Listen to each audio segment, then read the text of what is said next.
Peter. ओम नमो भगवते वासुदेवाय। ओम नमो भगवते वासुदेवाय। ओम नमो भगवते वासुदेवाय।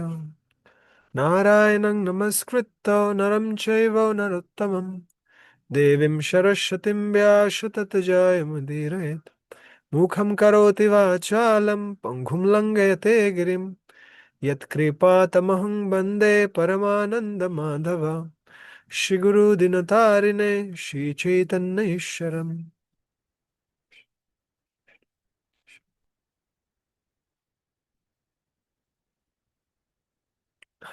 হরে কৃষ্ণ। তো একটি বছর শেষ হতে চলেছে, 2025 সাল। নতুন একটা বছর আসতে শুরু করছে, খুব শীঘ্রই চলে আসবে। আয়ুর্হতি বৈপুংসম উদ্যান আস্তান চয়ন্নশো তস্য ঋতে যৎ শনোনীত উত্তম শ্লোক বার্তায়। সূর্যদেব উদিত হচ্ছেন আর তিনি অস্ত যাচ্ছেন, এভাবে আমাদের আয়ু তিনি হরণ করছেন। কিন্তু যখন আমরা ভগবানের কথা নিয়ে আলোচনা করি, তস্য ঋতে ইয়ৎ সনোনীত, যে সময়টা তার জন্য ব্যয় হয়, কার জন্য ব্যয় হয়? ভগবানের জন্য ব্যয় হয়। সেই সময়টা সূর্যদেব হরণ করতে পারেন না, সেই সময়টা নিত্য। তো আমরা সুযোগ পেয়েছি ভগবানের সম্বন্ধে কথা বলার, বিশেষ করে এই নতুন বছরের প্রাক মুহূর্তে ভগবানের সম্বন্ধে আলোচনা করার, কিভাবে ভক্তিতে আরো আমরা সুদৃঢ় হতে পারি সে বিষয়ে আলোচনা করার। তো এই সময়টা নিত্য, এই সময়টা কাল কখনো হরণ করতে পারবে না। আচ্ছা, এটা আমাদের জন্য একটা বিশেষত্ব। আর যখন আমরা সংকল্প গ্রহণ করি, সেটা যে কোনো সময়ে হোক না কেন, আমরা শক্তি প্রাপ্ত হই খারাপ অভ্যাসকে জয় করার জন্য। এই জন্য সপ্তম স্কন্ধে খুব সুন্দর একটা শ্লোক রয়েছে, যেখানে বলা হচ্ছে অসংকল্পাৎ জয়েত কাম ক্রোধ কাম বিবর্জয়াৎ অর্থ অনর্থ ইক্ষয়া লোভম ভয়ম তত্ত্ব বিমর্শনাৎ। অসংকল্পাত, সংকল্প গ্রহণ করার মাধ্যমে কেউ কি করতে পারে? জয়েত কাম। প্রভুপাদ এই কাম শব্দটির আহ, অনুবাদে লিখছেন খারাপ অভ্যাস। যদি কেউ খারাপ অভ্যাস থেকে মুক্ত হতে চায়, তাহলে তাকে কি গ্রহণ করতে হবে? সংকল্প গ্রহণ করতে হবে। ঠিক আছে, ঠিক যেমনি সংকল্প আমাদের আহ হাতে যখন আমরা মুষ্টি বদ্ধ করি, তখন স্বাভাবিকভাবে এখানকার যত রক্ত রয়েছে সেটা অন্য জায়গায় চলে যায়। যার কারণে আপনি যখন দেখবেন খুব ভালোভাবে যখন আপনি মুষ্টিবদ্ধ করবেন, আর তারপরে যখন আপনি হাত খুলবেন, আপনি দেখবেন হাতটা সাদা হয়ে গেছে, কেন? এখানকার রক্ত অন্য জায়গায় চলে গেছে। একইভাবে আমরা যখন সংকল্প গ্রহণ করি, আমি এটা করব, আমি খুব ভালোভাবে ভগবানের ভক্তি করব, আমি খুব ভালোভাবে হরিনাম করব, আমি খুব ভালোভাবে ভক্ত সঙ্গ করব, তখন স্বাভাবিকভাবে খারাপ অভ্যাসগুলো আমাদেরকে পরিত্যাগ করে। ঠিক আছে, এটা স্বাভাবিক প্রক্রিয়া। আর সংকল্প গ্রহণের একটা সর্বশ্রেষ্ঠ সময় হচ্ছে এই সময়টি, বছরের শুরুতে, যখন আমরা ভক্তিতে আরো আহ, একনিষ্ঠ হওয়ার জন্য সংকল্প নিতে পারি। কিন্তু এই সংকল্পগুলো আমাদের শুধু মাথায় থাকা উচিত নয়, সেগুলোকে খাতায় লেখা উচিত। বিশেষ করে যখন কেউ মাথায় রাখে, মাথাটা নষ্ট হয়ে যায় কিন্তু কোনো পরিবর্তন আসে না। আহ আমার জীবনেও আমার একটা অভ্যাস ছিল প্রথম থেকেই। আমার যা যা কিছু মনে হচ্ছে করণীয়, সেটা আমি কি করতাম? আমি লিখে ফেলতাম। আর আমি যেখানে পড়াশোনা করি অথবা আমি যেখানে কাজ করি, সেখানকার দেয়ালে লাগিয়ে রাখতাম। প্রতিদিন আমি দেখতাম এই জিনিসগুলো আমাকে করতে হবে। ঠিক আছে, তাই a goal which is not written is only a wish। যেই লক্ষ্যটা আপনি কি করছেন না, লিখছেন না যতক্ষণ পর্যন্ত, সেই লক্ষ্যটা শুধুমাত্র একটা উইশ। উইশ মানে হচ্ছে কি, মানে হলে ভালো হতো, না হলেও তেমন একটা আহ, সমস্যা নেই। বা জাস্ট স্বপ্ন দেখা, ঘুমের ঘোরে, যে আমি বিশাল রাজা হয়ে গেছি বা কোনো একটা কিছু হয়ে গেছি, দেশের প্রধানমন্ত্রী হয়ে গেছে, কিন্তু সেটা কখনো হবে না। তাই আমাদের লেখার অভ্যাসটা খুব গুরুত্বপূর্ণ। যা কিছু পরিবর্তন চাইছি, সেই পরিবর্তনগুলোকে লিখে ফেলুন, দেখবেন সেটা ধীরে ধীরে আপনার জীবনে একটা অংশে পরিণত হচ্ছে। আহ, কিন্তু আমরা যদি প্রচেষ্টা না করি, যেরকম আছে আমরা সেরকমই থাকবো, এখান থেকে পরিবর্তন হওয়ার কোনো সুযোগ নেই। স্থির বস্তু সবসময় স্থিরই থাকবে, তাই না? এখানে অনেক পদার্থবিদেরা রয়েছেন, তারা বর্ণনা করেন খুব ভালোভাবে, কোনো গতি প্রাপ্ত না হলে অথবা কোনোরূপ শক্তি প্রয়োগ করা না হলে পদার্থ যে স্থানে রয়েছে সেই স্থানেই থাকবে, এটা ওই জায়গা থেকে নড়াচড়া করবে না। একইভাবে আমাদের যে অভ্যাসগুলো রয়েছে বা আমাদের যে ভক্তির প্রক্রিয়াতে আমরা রয়েছি, সেখানে যদি আমরা প্রচেষ্টা না করি, আমরা যদি চিন্তা না করি যে আসলে আমাকে উন্নত হতে হবে, সেখানে পরিবর্তন আসবে না। কিন্তু এখন প্রশ্ন হচ্ছে আমাদের কেন একজন খুব ভালো ভক্তে পরিণত হওয়া উচিত, অথবা কেন আমাদের ভালো ভক্তি করা উচিত, এটা একটা প্রশ্ন। সেই প্রশ্নের উত্তরের জন্য আমরা কয়েকটা লীলা আমরা দেখব আগে, তারপরে কিছু ঘটনা আমরা দেখব, কিছু বিষয় আমরা দেখব কেন আমরা সিনসিয়ার হতে পারি না। ঠিক আছে? বিশেষত শ্রী চৈতন্য মহাপ্রভু, তিনি যখন তার পিতা দেহত্যাগ করেন জগন্নাথ মিশ্র, তখন আহ পিণ্ডদান করার জন্য মহাপ্রভু তিনি গয়ায় যান, এবং সেখানে গিয়ে বিষ্ণু পাদপদ্ম তিনি দর্শন করেন, এবং বিষ্ণু পাদপদ্ম দর্শন করে তিনি অত্যন্ত আনন্দ বিহ্বল হয়ে পড়েন। আর যখন আনন্দ বিহ্বল হয়ে পড়েন, এর পরবর্তীতে তিনি সেখান থেকে ঈশ্বরপুরীর সন্ধান পান, যিনি একজন যথার্থ সদ্গুরু। ঈশ্বরপুরীর সন্ধান পান এবং ঈশ্বরপুরী থেকে তিনি দীক্ষা গ্রহণ করেন, এবং দীক্ষা গ্রহণ করার পরে সেই ঈশ্বরপুরীর কথা অনুসারে যখন তিনি হরিনাম করছেন, তিনি কি হয়ে যাচ্ছেন, মদমত্ত হয়ে যাচ্ছেন সম্পূর্ণরূপে। কখনো হাসছেন, কখনো গাইছেন, কখনো বা নৃত্য করছেন। শ্রীমদ্ ভাগবতমের যে সার, একটি শ্লোক, এবং ব্রত সপ্রিয় নাম কীর্তা, এই শ্লোকটার পুরো আহ, প্রতিচ্ছবি দেখা যাচ্ছে তার সমস্ত কর্মকাণ্ডে। ঠিক আছে? এটা আমার এখানে দেখাচ্ছে না কেন? ওয়ার্ড ফাইলটা কোথায়? ডকুমেন্টস দেখাবে?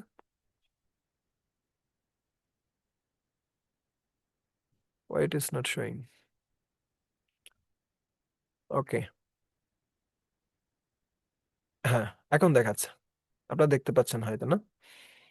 তো মহাপ্রভু তখন কি করছেন, সম্পূর্ণরূপে তার দেহে সমস্ত লক্ষণগুলো দেখা যাচ্ছে।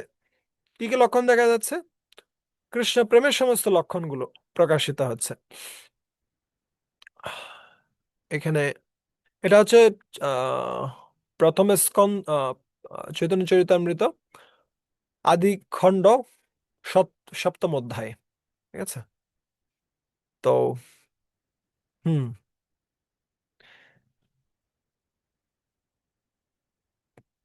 ওকে, এই যে, এই আজ্ঞা পাইয়া নাম লই অনুক্ষণ, নাম লইতে লইতে মোর ভ্রান্ত হইল মন। ভ্রান্ত, ভ্রান্ত হয়ে গেছে। ভ্রান্ত মানে কি করব আমি বুঝতে পারছি না। ধৈর্য ধরিতে নারী হইলাম উন্মত্ত, হাসি কান্দি নাচি গাই জয়ীছে মদমত্ত। কখনো হাসছি, কখনো কান্না করছি, কখনো নাচছি আমি, কখনো গাইছি, ঠিক একটা পাগল মানুষের মতো। তবে ধৈর্য ধরি মনে করিলু বিচার, কৃষ্ণ নামে জ্ঞানাচ্ছন্ন হইল আমার। কিন্তু আমি ধৈর্য ধারণ করে আমি চিন্তা করলাম, মহাপ্রভু বলছেন, আমি একটু বিচার করে দেখলাম যে আসলে কৃষ্ণ নাম আমার সমস্ত জ্ঞান জ্ঞান জ্ঞান বুদ্ধি যা যা রয়েছে সেগুলোকে সব আচ্ছন্ন করে ফেলেছে, এবং আমার মধ্যে সমস্ত সাত্ত্বিক বিকারগুলো কি করছে, প্রকাশ করছে। পাগল হইলাম আমি, ধৈর্য নাহি মানে মনে, এত চিন্তি নিবেদিলু গুরুর চরণে।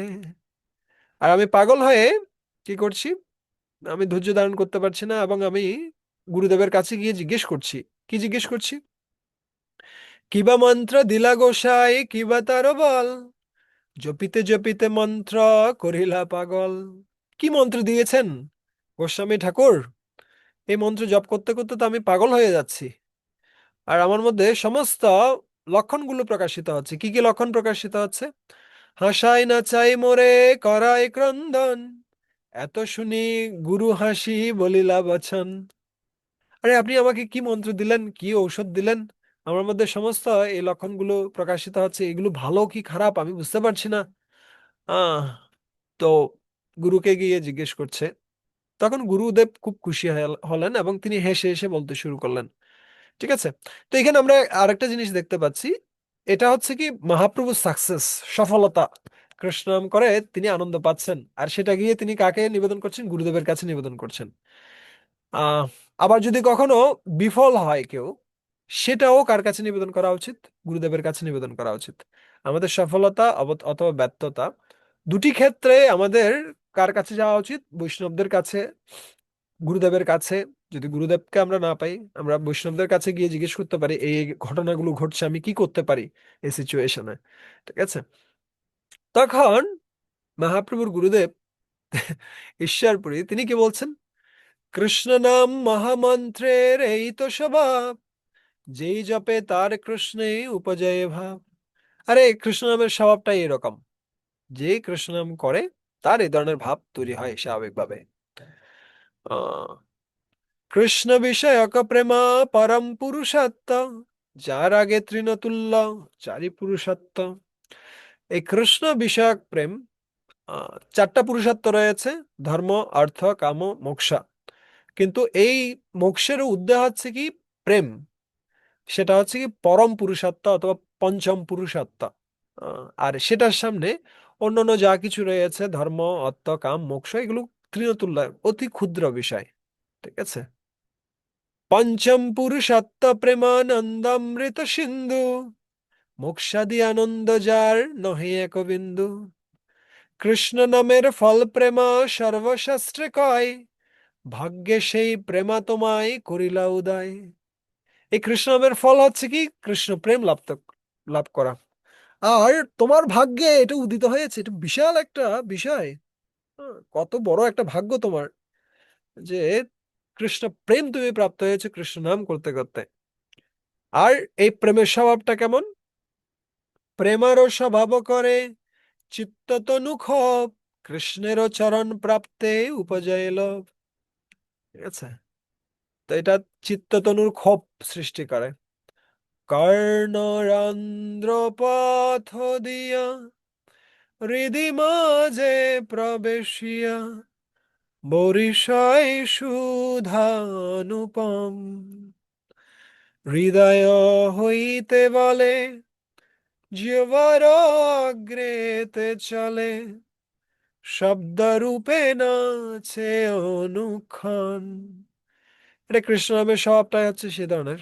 সেটা কর্ণরন্ধ্র দিয়ে প্রবেশ করে, হৃদয়ে প্রবেশ করে, সেটা নাচতে শুরু করে। যখন কৃষ্ণ নাম নাচে তখন ভক্ত নাচতে শুরু করে। কৃষ্ণ নাম যখন উন্মত্ত হয় তখন ভক্ত উন্মত্ত হয়। ঠিক আছে। আর প্রেমের স্বভাবে ভক্ত কি করে? হাসে কান্দে গায়, উন্মত্ত হইয়া নাচে ইতি উতি ধায়। ঠিক আছে। এদিক ওদিক ধায়। আর কি হয়? এই অষ্টসাত্ত্বিক বিকারগুলো তার মধ্যে প্রকাশিত হয়। হ্যাঁ, এখন এই জায়গাটাতে আমরা আসার জন্য এত কিছু আলোচনা করছি। সেটা হচ্ছে কি, ভালো হইল পাইলে তুমি পরম পুরুষার্থ, তোমারও প্রেমেতে আমি হইলাম কৃতার্থ। ভালো হইলাম, খুব ভালো হয়েছে। তুমি কি পেয়েছো? পরম পুরুষার্থ কৃষ্ণ প্রেম পেয়েছো। এবং তুমি যে কৃষ্ণ প্রেম পেয়েছো তাতে আমি কৃতার্থ হয়েছি। ঠিক আছে। তো গুরুদেব তখনই কৃতার্থ হবেন যখন আমরা কি পাবো? আমরা কৃষ্ণ প্রেম প্রাপ্ত হব। যে কৃষ্ণ প্রেমের জন্য আমরা কি করছি? আমরা এই ভক্তিযোগ অনুশীলন করছি। আমরা অন্য কিছুর জন্য ভক্তিযোগ অনুশীলন করছি না, আমরা কৃষ্ণ প্রেমের জন্য অনুশীলন করছি। ঠিক আছে। আহ ইয়াস। এই অনুবাদটা একটু পড়বেন কেউ? Hand raise. তাৎপর্যটা। দয়াল নরহরি প্রভু। পড়ুন।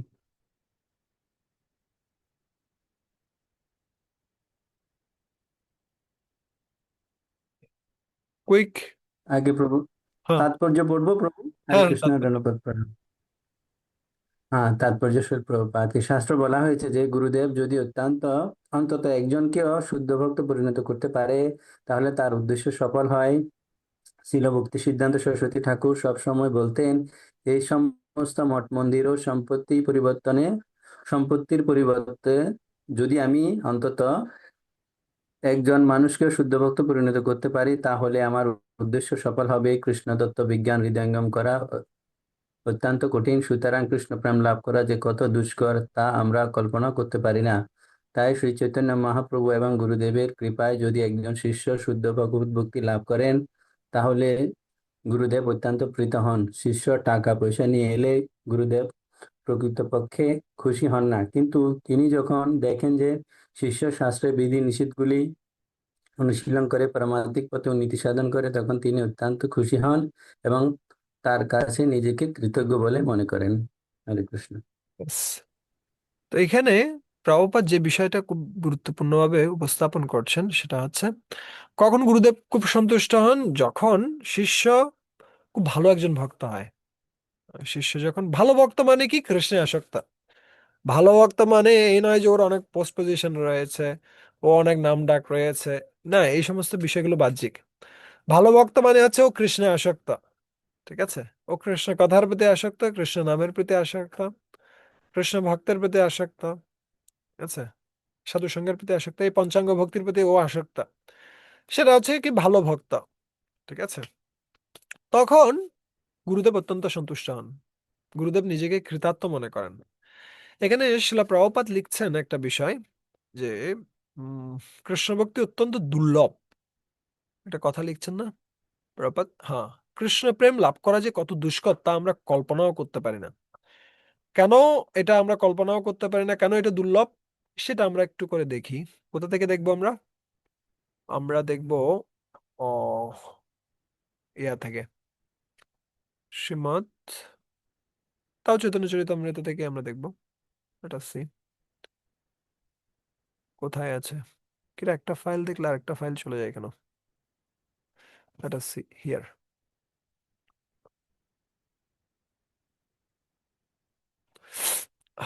এটা হচ্ছে শ্রীমদ্ ভাগবতম, না, চৈতন্য চরিতামৃত মধ্যলীলা 24 অধ্যায়। সনাতন শিক্ষা, সনাতন গোস্বামীকে শিক্ষা প্রদান করছেন আহ ভগবান শ্রী চৈতন্য মহাপ্রভু, এবং তিনি আত্মারাম শ্লোকটির ব্যাখ্যা করছেন। তো এখানে এই 172 নম্বর শ্লোকটিতে বিশেষ করে বর্ণনা করা হচ্ছে কেন কৃষ্ণ প্রেম লাভ করা বা ভগবত ভক্তি লাভ করা খুব দুর্লভ। কেন দুর্লভ বলছেন? সাধনঘৈর অনাসঙ্গৈর অলভ্য শুচিরাত অপি হরিণা চাষ্য দেয়েতি দ্বিধা দ্বিধা স্বা সৎ সুদুর্লভা সুদুর্লভা। বলছে সাধন অঘৈর অনাসঙ্গ, আহ, সাধনা করছে কিন্তু যদি তার আসক্তি না থাকে কৃষ্ণের প্রতি, ও খুব ভালোভাবে হয়তো কি করছে, জব করছে, কিন্তু ও জবটা ভগবানকে সন্তুষ্টির জন্য করছে না, তাহলে কি হবে না, ও অনেকদিন ধরে করতে পারে কিন্তু তাড়াতাড়ি রেজাল্ট পাবে না, অনেক সময় লাগবে। ঠিক আছে? সাধন অঘৈর অনাসঙ্গ, সাধনা করবে কিন্তু সাধনার সাথে সাথে কি প্রয়োজন রয়েছে? আসক্তি প্রয়োজন রয়েছে। কার প্রতি আসক্তি? জড়জগতের প্রতি আসক্তি নয়, কৃষ্ণের প্রতি আসক্তি। ঠিক আছে? সাধন অঘৈর অনাসঙ্গ আলভ্যা সুচিরাতপি, সুচিরাতপি, সুদীর্ঘ কাল ধরেও যদি কেউ করে কিন্তু ওর প্রচেষ্টা নেই কৃষ্ণকে সন্তুষ্ট করার, তাহলে কৃষ্ণ তার প্রতি আসক্ত হন না। ঠিক যেমনি আপনি একটা, আমি আগেও এই উদাহরণটা দিয়েছিলাম। কারো ধরেন মিষ্টির দোকান রয়েছে, ও মিষ্টি বানায় হাজার হাজার মিষ্টি, ওকে গিয়ে আমি আরেকটা মিষ্টি দিলাম, ধরেন এই মিষ্টিটা নেন, আপনি আমাকে ভালোবাসবেন, হবে না। কারণ ওর ইতিমধ্যে অনেক মিষ্টি রয়েছে। অথবা যার কোটি টাকা রয়েছে তাকে গিয়ে যদি আপনি একটা 100 টাকার নোট দেন, কি পার্থক্য আসে যায় ওর কাছে? না, কোনো পার্থক্য আসে না। কিন্তু সেটা যদি প্রীতি সহকারে দেয়া হয়, এটা 100 টাকার নোট হতে পারে, 1 টাকার নোটও হতে পারে, অথবা একটা লজেন্স হতে পারে, কেউ যদি প্রীতি সহকারে দিচ্ছে, সেটা কিন্তু ব্যক্তিটার হৃদয়টাকে গলিয়ে দেয়। ঠিক আছে? তাই আমরা যে সমস্ত ভক্তির অঙ্গগুলো করছি, সে অঙ্গগুলো করেই আমরা ভগবদ্ধামে যেতে পারি, বা এই অঙ্গগুলো করেই আমরা কৃষ্ণপ্রেম জাগ্রত করতে পারি, যদি সেখানে আসক্তি থাকে, কৃষ্ণকে সন্তুষ্ট করার বাসনা থাকে। ঠিক আছে? আর কিন্তু যদি সেই বাসনাটা না থাকে, তাহলে এটা সুচিরাতপি অনেক দিন ধরে করলেও সেটা আমাদেরকে কি প্রদান করবে না? কৃষ্ণ প্রেম প্রদান করবে না। তাই কি প্রয়োজন রয়েছে? সাধন অঘৈর অনাসঙ্গৈর আলভ্য শুচিরাতপি। এবং সেই সাথে ভগবানেরও একটা কি রয়েছে, ভগবানেরও একটা বৈশিষ্ট্য রয়েছে। সে বৈশিষ্ট্য হচ্ছে কি, হরিণা চ আশু অদেয় অদেয়তি। বলছেন ভগবানও হরিও তিনি খুব তাড়াতাড়ি কি প্রদান করেন না, ফল প্রদান করেন না। ঠিক আছে। দিদা স্বা সৎ সুদুর্লভা। এই দুটি কারণে, একটা কারণ হচ্ছে যদি কেউ ভক্তির অঙ্গগুলো করছে কিন্তু আসক্তি নেই বা কৃষ্ণকে সন্তুষ্ট করার বাসনা নেই, আহ তাহলে সে খুব তাড়াতাড়ি পায় না। আরেকটা কারণ হচ্ছে ভগবান খুব তাড়াতাড়ি ধরা দেন না,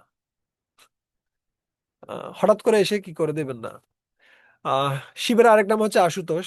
তিনি খুব তাড়াতাড়ি সন্তুষ্ট হয়ে যান, কিন্তু আবার তিনি আবার খুব তাড়াতাড়ি রুষ্ট হয়ে যান।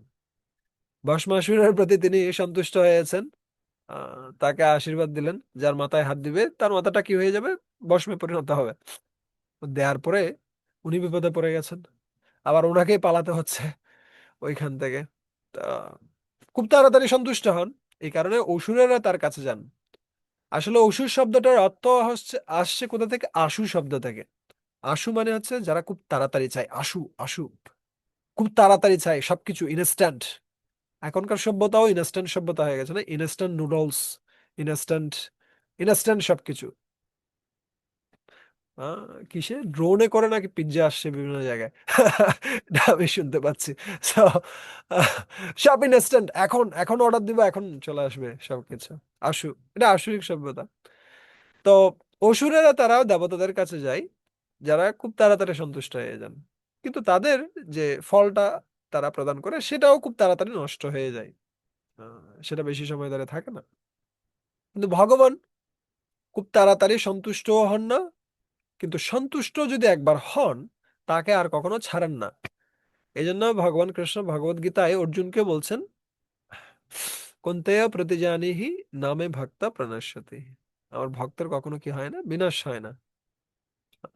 এবং ভক্তি থেকে কেউ বিচ্যুত হয়ে অসুর হয়েছে এই ধরনের কেউ নেই।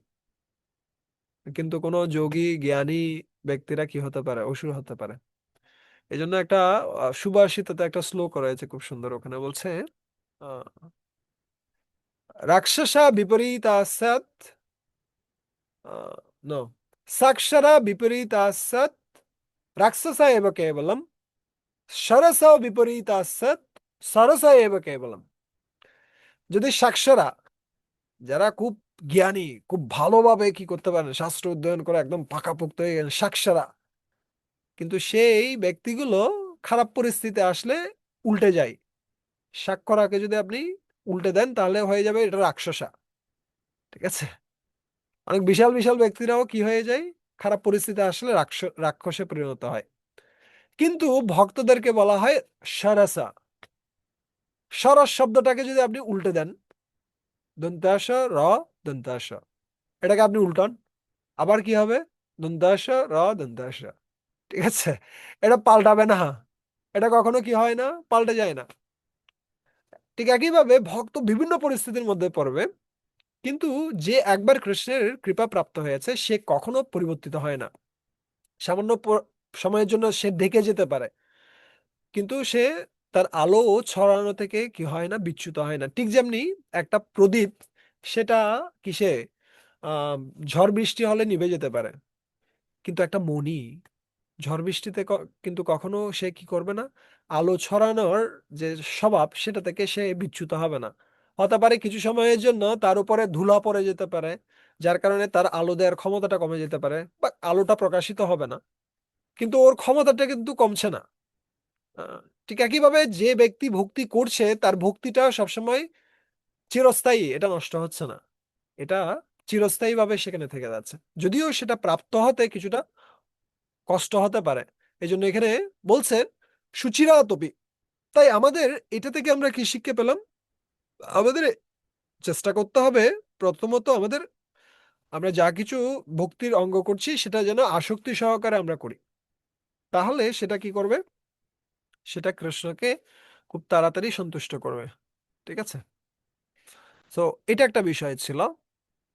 আমরা দেখলাম কিভাবে কৃষ্ণ প্রেম প্রাপ্ত হলে সেটা গুরুদেবকে সন্তুষ্ট করে। টাকা পয়সা দিয়ে আমরা সন্তুষ্ট করতে পারি না গুরুদেবকে, কিন্তু ভক্তি লাভ করা দুর্লভ কেন সেটাও আমরা দেখলাম। আহ আরেকটা বিষয় আমরা দেখব, তারপরে আমরা কিছু কারণ দেখব। ইয়াস, এটা হচ্ছে জড়ভরত। তিনি মহারাজ রঘুগণকে শিক্ষা প্রদান করছেন, জ্ঞান প্রদান করছেন। আহ তিনি বলছেন, রঘুগণ এতৎ তপসা নয়াতি ন চৈজ্জয়া নির্বাপনাদ গৃহাদ্বা ন ছন্দসা নৈব জলাগ্নিসূর্যে বিনা মহৎপাদরজোভিষেকম। হে রঘুগণ, হে রঘুগণ মহারাজ, রঘুগণ এতৎ তপস্যা নয়াতি, বিভিন্ন রকম তপস্যা করে তুমি কি হতে পারবে না, তুমি কখনো সিদ্ধ হতে পারবে না। তুমি কখনো এই জড়জগতের বন্ধন থেকে মুক্ত হয়ে ভগবানের ধামে যেতে পারবে না, অথবা কৃষ্ণ প্রেম লাভ করতে পারবে না। অথবা নচ ইজ্জয়া, ইজ্জয়া মানে হচ্ছে কি, একদম শিব বিগ্রহের বিশাল আমি আরাধনার ব্যবস্থা করলাম, বিশাল ভোগের ব্যবস্থা করলাম, বিশাল আরাধনার ব্যবস্থা করলাম, সেটা দিয়েও হবে না। অথবা নির্বাপনাদ গৃহাৎ বা, অথবা ঘর থেকে বের হয়ে আমি সন্ন্যাস নিয়ে নিলাম, বানপ্রস্থ নিলাম, আমি একাকী থাকলাম, ঠিক আছে, সেগুলো দিয়েও তুমি আধ্যাত্মিকভাবে অতটা উন্নতি করতে পারবে না। অথবা না ছন্দসা, ছন্দসা মানে হচ্ছে কি ব্রহ্মচর্য পালন করা অথবা বৈদিক শাস্ত্র অধ্যয়ন করা। তুমি যদি ব্রহ্মচর্য পালন করো অথবা বৈদিক শাস্ত্র অধ্যয়ন করো, তথাপিও তুমি বিশাল কোনো উন্নতি করতে পারবে না। নৈব জলাগ্নি সূর্যে, যদি তুমি জলে অথবা আগুনে অথবা সূর্যের নিচে থেকে যদি তুমি তপস্যা করো, সাধারণত যারা কি রয়েছেন, যোগীরা রয়েছেন, তারা শীতকালে কোথায় চলে যান? শীতকালে পুরো এক কোমর জল অথবা গলা পর্যন্ত জলে ডুবে থেকে সেখানে গিয়ে তারা কি করেন? তপস্যা করেন। আর গরমকালে তারা কোথায় চলে যান? আগুনের মধ্যে চলে যান। সে আগুনের কুণ্ডলীর তৈরি করে সে কুণ্ডলীর মধ্যে বসে তারা তপস্যা করেন। অথবা কার মতো, আমাদের হিরণ্যকশিপু যেভাবে তপস্যা করেছিলেন সূর্যের দিকে তাকিয়ে, একটা আঙ্গুলের উপরে দাঁড়িয়ে, কিসের? সূর্যের দিকে তাকিয়ে তিনি তপস্যা করেছিলেন। কিন্তু এই তপস্যা দ্বারাও তুমি কি করতে পারবে না? তুমি ভক্তিতে উন্নতি করতে পারবে না, অথবা জীবনের সর্বোচ্চ লক্ষ্যটা তুমি লাভ করতে পারবে না, যদি না, কি যদি না, বিনা মহৎ পাদ রজ অভিষেকম, তুমি যদি মহৎ ব্যক্তিদের পাদ পদ্মের রজ দ্বারা অভিষিক্ত না হও, তাহলে এই সমস্ত কিছু দিয়ে তুমি উন্নতি করতে পারবে না। তো এই সমস্ত বিষয়গুলো তখনই কাজ করবে যখন আমরা একজন যথার্থ সদ্গুরু বা যথার্থ কৃষ্ণ ভক্তের অধীনে থেকে আমরা এই সমস্ত কার্যগুলো করছি, তখন আমরা এগিয়ে যেতে পারি। ঠিক যেমনি মহাপ্রভুর ক্ষেত্রে আমরা একই বিষয়টা দেখলাম। মহাপ্রভু তিনি নিজে নিজে কিন্তু ভক্তি করছেন না, তিনি ভক্তি করছেন তার গুরুদেবের অধীনে, যদিও তিনি নিজে ভগবান, তাই না? গুরুদেব নির্দেশ দিয়েছেন, তারপরে তিনি সেই সমস্ত কার্যগুলো করছেন, তখন তার মধ্যে এই সমস্ত লক্ষণগুলো দেখা যাচ্ছে। তাই আমাদের প্রকৃত শক্তিটা আমাদের সাধনায় নয়, আমাদের প্রকৃত শক্তিটা মহাত্মাদের কৃপায়। ঠিক আছে, আমরা এত সাধনা করছি কেন? যাতে করে মহাত্মারা সন্তুষ্ট হন, এবং তারা যখন কৃপা করবেন তখন আমাদের ভক্তিতে আমরা উন্নতি করতে পারি। কিন্তু আমরা এই সমস্ত কার্যগুলো কেন করছি? যাতে করে তারা সন্তুষ্ট হন, কেননা এই আহ আদেশটা দিয়েছেন তারা। তাই তাদের কথা অনুসারে যখন আমরা কি করছি, আমরা আমাদের আহ সাধন ভক্তির অঙ্গগুলো যাজন করছি ভগবানকে সন্তুষ্ট করার মানসিকতা নিয়ে, আসক্তি, তখন আহ গুরুদেব সন্তুষ্ট হন, বৈষ্ণবরা সন্তুষ্ট হন, তার মাধ্যমে আমরা কি হই? ভক্তিতে এগিয়ে যাই। আসলে এইখানে কোনো সাধন সিদ্ধ ব্যক্তি নেই, যদিও আমাদের প্রক্রিয়াটাকে বলা হয় সাধন সিদ্ধ প্রক্রিয়া। একটা হচ্ছে কৃপা সিদ্ধ, আর একটা হচ্ছে সাধন সিদ্ধ। ঠিক আছে, মহাত্মাদের কৃপার ফলে কেউ হঠাৎ করে কি হয়ে হয়ে যেতে পারে, বিশাল ভক্তে পরিণত হতে পারে, যেটাকে বলা হয় কৃপা সিদ্ধ। যেমনি নারদ মুনির কৃপাতে কারা হয়েছিলেন? উম নলকূপের মণিগ্রীব, তারা হয়েছিলেন।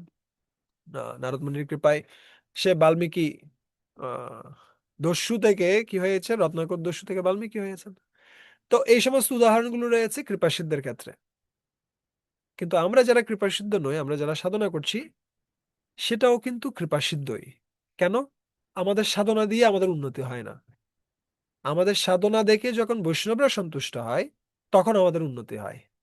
তাই আলটিমেটলি আমরাও হচ্ছি কৃপাসিদ্ধ। ঠিক আছে? কিন্তু আমাদের সাধনাটা চালিয়ে যেতে হবে যেন বৈষ্ণবরা সন্তুষ্ট হয়, গুরুদেব সন্তুষ্ট হয়। ঠিক আছে? কেন? কারণ তারা এই উপদেশটা আমাদেরকে প্রদান করেছেন। এটা একটা বিষয়। এর পরের শ্লোকে তিনি আরো বিস্তারিতভাবে বলছেন কেন আমাদের কি করা উচিত, খুব ভালোভাবে ভক্তি করা উচিত। यत्र उत्तमश्लोकगुणानुवादः प्रस्तूयते ग्राम्यकथाविगातः निसेव्यमानो अनुदिनं मुमुक्षोर्मतिं शतिं यच्छति वासुदेवे। यत्र उत्तमश्लोकगुणानुवादः, যেখানে ভগবান শ্রীহরির গুণকীর্তন হয়।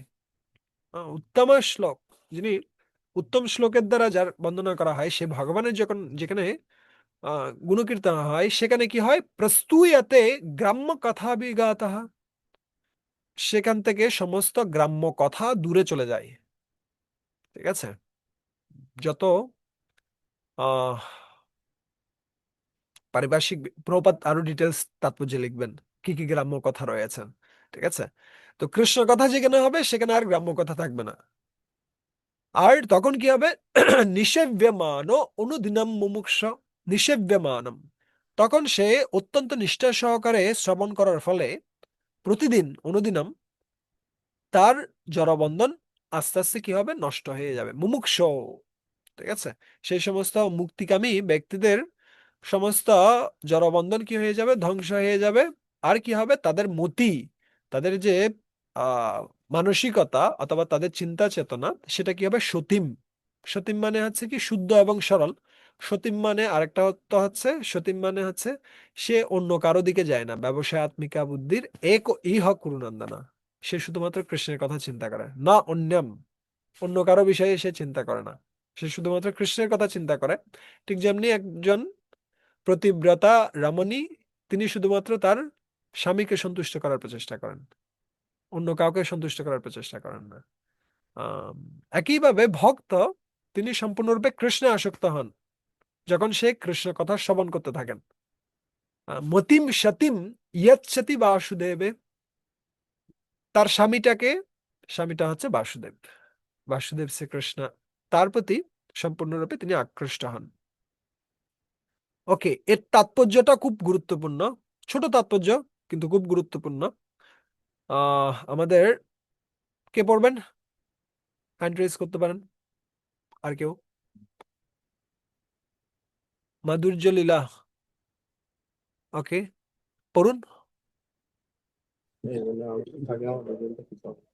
আর কৃষ্ণ, হরে কৃষ্ণ। এই শ্লোকে শুদ্ধ ভক্তের লক্ষণ বর্ণনা করা হয়েছে। শুদ্ধ ভক্ত কখনো সাংসারিক বিষয়ে আগ্রহী হন না। শ্রী চৈতন্য মহাপ্রভু তার ভক্তদের জড়জাগতিক বিষয়ের কথা বলতে কঠোরভাবে নিষেধ করেছেন। গ্রাম্য বার্তা না কহিবে, কখনো অনর্থক জড়জাগতিক বিষয়ে আলোচনা করা উচিত নয়। এইভাবে কখনো সময়ের অপচয় করা উচিত নয়। ভক্তের জীবনে এটি একটি অত্যন্ত গুরুত্বপূর্ণ বিষয়। ভগবান শ্রীকৃষ্ণের সেবা ছাড়া ভক্তের অন্য কোনো আকাঙ্ক্ষা থাকে না। এই কৃষ্ণ ভাবনামৃত আন্দোলন শুরু করা হয়েছে যাতে মানুষ দিনের মধ্যে 24 ঘন্টা ভগবানের সেবায় এবং মহিমা কীর্তনে যুক্ত থাকতে পারে। এই সংস্থার শিষ্যরা ভোর 4টা থেকে রাত 10টা পর্যন্ত কৃষ্ণ ভক্তির অনুশীলনে যুক্ত থাকে। প্রকৃতপক্ষে তাদের রাজনীতি, সমাজনীতি এবং সমসাময়িক ঘটনাবলীর আলোচনার অনর্থক সময় নষ্ট করার কোনো সুযোগ থাকে না। এই সমস্ত জড়জাগতিক বিষয়গুলি আপনা থেকেই চলতে থাকবে। ভক্তের একমাত্র চিন্তা হচ্ছে তিনি কিভাবে ঐকান্তিকতা এবং নিষ্ঠা সহকারে ভগবানের সেবা করবেন। হরে কৃষ্ণ।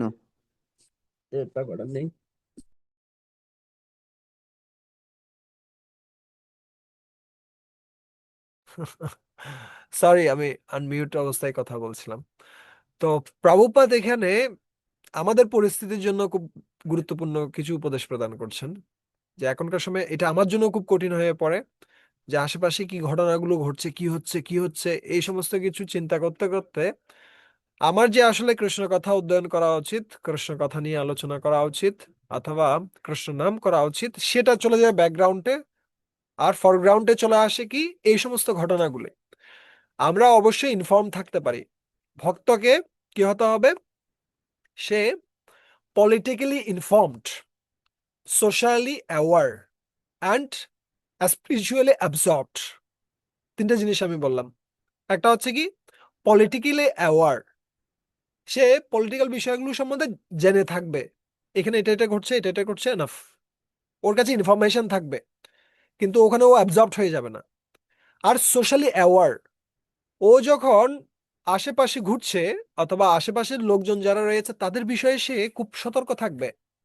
কি হচ্ছে ঘটনা, আশেপাশে ব্যক্তিরা যারা রয়েছেন তার আশেপাশে তাদের চিন্তা চেতনা বা তারা কি চিন্তা করছে, তাদের সাথে তার যে আচরণ, তার ফলে তারা কি সন্তুষ্ট হচ্ছে নাকি অসন্তুষ্ট হচ্ছে, এই বিষয়ে ও খুব বেশি পরিমাণে কি থাকবে, অ্যাওয়ার থাকবে, ও সচেতন থাকবে। কিন্তু অ্যাবজর্ব কোথায় থাকবে? অ্যাবজর্ব থাকবে স্পিরিচুয়ালি, আধ্যাত্মিকভাবে সে সম্পূর্ণরূপে নিমগ্ন থাকবে।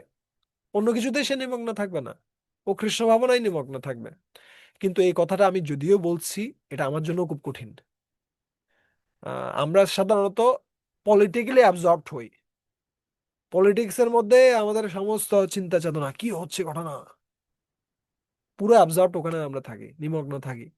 আর আমরা সোশিয়ালি অ্যাওয়ার থাকি না অনেক ক্ষেত্রে, যা ইচ্ছে তাই আমরা মানুষকে বলছি, কিন্তু মানুষ কি চিন্তা করছে আমাদের সম্বন্ধে, অথবা আমাদের আচরণে তারা কষ্ট পাচ্ছে নাকি আনন্দ পাচ্ছে, সেটা আমরা চিন্তা করি না। আর আধ্যাত্মিকভাবে ইনফর্মড, আধ্যাত্মিকভাবে ইনফর্ম মানে হচ্ছে কি এদিকে ঢুকে এদিকে বের হয়ে যায়, আমাদের কোনো নিমগ্নতা নেই কৃষ্ণ ভক্তিতে। এটা হচ্ছে আমাদের সিচুয়েশন। কিন্তু আমাদের এই ধরনের ভক্ত হতে হবে যারা কৃষ্ণ ভাবনায় সম্পূর্ণরূপে অ্যাবজর্বড। আমাদের অন্যান্য বিষয়গুলো চলতে থাকবে, এভাবেই চলবে। আপনি নিউজ পেপার খুলেন, প্রতিদিন একই খবরে। কি খবর? কেউ মারা গেছে, কেউ ধর্ষণ হয়েছে, কোথাও ভূমিকম্প হয়েছে, কোথাও স্কুলে এসে কি করেছে, ব্রাশ ফায়ার করেছে, কিছু মারা গেছে। এই সেম ঘটনাগুলোই ভিন্ন ভিন্ন ধাঁচে প্রতিদিন থাকবে, এর থেকে বিশেষ কিছু নেই, সেম একই ঘটনাগুলো। তো এই সমস্ত ঘটনাগুলো আমরা একবার চোখ বুলিয়ে যেতে পারি, কিন্তু যেন সেটাই আমাদের পুরো দিনের কার্যক্রম না হয়। তাহলে আমরা কখনোই কৃষ্ণ ভাবনার গভীরে যেতে পারবো না। আমাদেরকে ডিসকানেক্ট হতে হবে কানেক্ট হওয়ার জন্য। আমরা যত বেশি কি হব, আমরা ইনফর্ম থাকবো ঘটনা কোথায় কি কি ঘটছে, কিন্তু সেটার জন্য আমাদের সম্পূর্ণরূপে কি হওয়া, হতাশ হওয়ার প্রয়োজন নেই, অথবা খুব বেশি উল্লসিত হওয়ার প্রয়োজন নেই। এই জগতে কোনো কিছুই চিরস্থায়ী নয়। ঠিক যেমনি ভক্তি সিদ্ধান্ত সরস্বতী গোস্বামী ঠাকুরের সাথে যখন শিলা প্রভুপাদ দেখা করতে গেছেন, প্রথম নির্দেশে যখন দিচ্ছেন, তোমরা গিয়ে প্রচার করছো না কেন আহ ইয়াতে গিয়ে, আমেরিকাতে গিয়ে বা পশ্চিমা দেশে গিয়ে, প্রপাত বলছেন কে শুনবে ভারতের কথা, ভারত যেখানে পরাধীন, কে শুনবে আপনার কথা। তখন তিনি বলছিলেন যে কৃষ্ণ ভাবনা কোনো রাজনৈতিক পরিস্থিতির উপর নির্ভর করে না। সিল পাল্টাবে কিন্তু পরিস্থিতি পাল্টাবে না। ঘটনা একই রকমই, একটা রাজনৈতিক দল আসবে, সেটা যাবে, আর একটা রাজনৈতিক দল আসবে, এরকম ঘটনা ঘটতে থাকবে, কিন্তু পরিস্থিতির খুব একটা পাল্টাবে না। তাই পরিস্থিতি যা রয়েছে থাকবে, আমাদের মনস্থিতি যেন আমরা পাল্টাই, আমাদের মনটাকে যেন আমরা কৃষ্ণ ভাবনায় কি করি, অ্যাবজর্ব করি। এটা হওয়া উচিত আমাদের মূল লক্ষ্য। ঠিক আছে? তো আমরা কয়েকটা বিষয় দেখলাম। কোথা থেকে দেখলাম? আমরা মহাপ্রভু থেকে দেখলাম কিভাবে মহাপ্রভু তার গুরুদেবের নির্দেশে ভক্তি করে তিনি সর্বোচ্চ সিদ্ধিটা প্রাপ্ত হয়েছেন, যদিও তিনি নিজেই ভগবান। আর সেটা গুরুদেবকে কি করেছে, সন্তুষ্ট করেছে। আর আমরা দেখছিলাম কেন এই ভক্তিটা খুব কঠিন, বা ভক্তির ফল প্রাপ্ত হওয়া কঠিন কেন। বেশিরভাগ ক্ষেত্রে আমরা ভক্তি করি কোনো আসক্তি ছাড়াই, অথবা অন্য ক্ষেত্রে কৃষ্ণ সহজে তাড়াতাড়ি ফল দেন না। ঠিক আছে? এটা আমরা দেখলাম। সেই সাথে আমরা দেখলাম কিভাবে সমস্ত কার্যক্রম করেও যদি আমরা ভক্তদের পদ রজ অভিষেক দ্বারা অভিষিক্ত না হই, অথবা ভক্তদের সন্তুষ্ট না করি, বৈষ্ণবদের সন্তুষ্ট না করি, তাহলে এই সমস্ত কার্যক্রমগুলো আমাদের ফল প্রদান করবে না। আর আমাদের কি হতে হবে? আমাদের কৃষ্ণ কথা শ্রবণ করার মাধ্যমে গ্রাম্য কথাকে দূরে সরিয়ে নিয়ে যেতে হবে, আমাদের অ্যাবজর্বড হতে হবে কৃষ্ণ ভাবনায়। এখন প্রশ্ন হচ্ছে, কেন আমরা ভক্তিতে সিনসিয়ার হতে পারি না? আমরা কেন ঐকান্তিক হতে পারি না কৃষ্ণ ভক্তিতে? প্রথম যে কারণ, সেটা হচ্ছে খারাপ সঙ্গ। অসৎ সঙ্গ যখনই আমরা করছি, সাথে সাথে আমাদের ভক্তির প্রতি যে টেস্ট রয়েছে সেটা কমতে থাকে। ঠিক যেমনি দেখুন, সীতার সম্বন্ধে দুজন ব্যক্তি বর্ণনা করেছেন। একজন হচ্ছেন শূর্পণখা, আরেকজন হচ্ছেন রামচন্দ্র। শূর্পণখা সীতা সম্বন্ধে বর্ণনা করেছেন কার কাছে? রাবণের কাছে। আর রাবণের তার ফলে কি বেড়ে গেল? কাম বর্ধিত হয়েছে। আর একই সীতা সম্বন্ধে ভগবান রামচন্দ্র বর্ণনা করেছেন হনুমানকে। তার ফলে হনুমানের প্রেম বর্ধিত হয়েছে। একদিকে কাম বর্ধিত হয়েছে, আরেকদিকে প্রেম বর্ধিত হয়েছে। যদিও টপিক একই, কি বিষয়ে? সীতার যে চারিত্রিক বৈশিষ্ট্য অথবা রূপের বর্ণনা, সেটা তিনি বর্ণনা করেছেন দুটা ব্যক্তি, কিন্তু কিসের ফলে? সর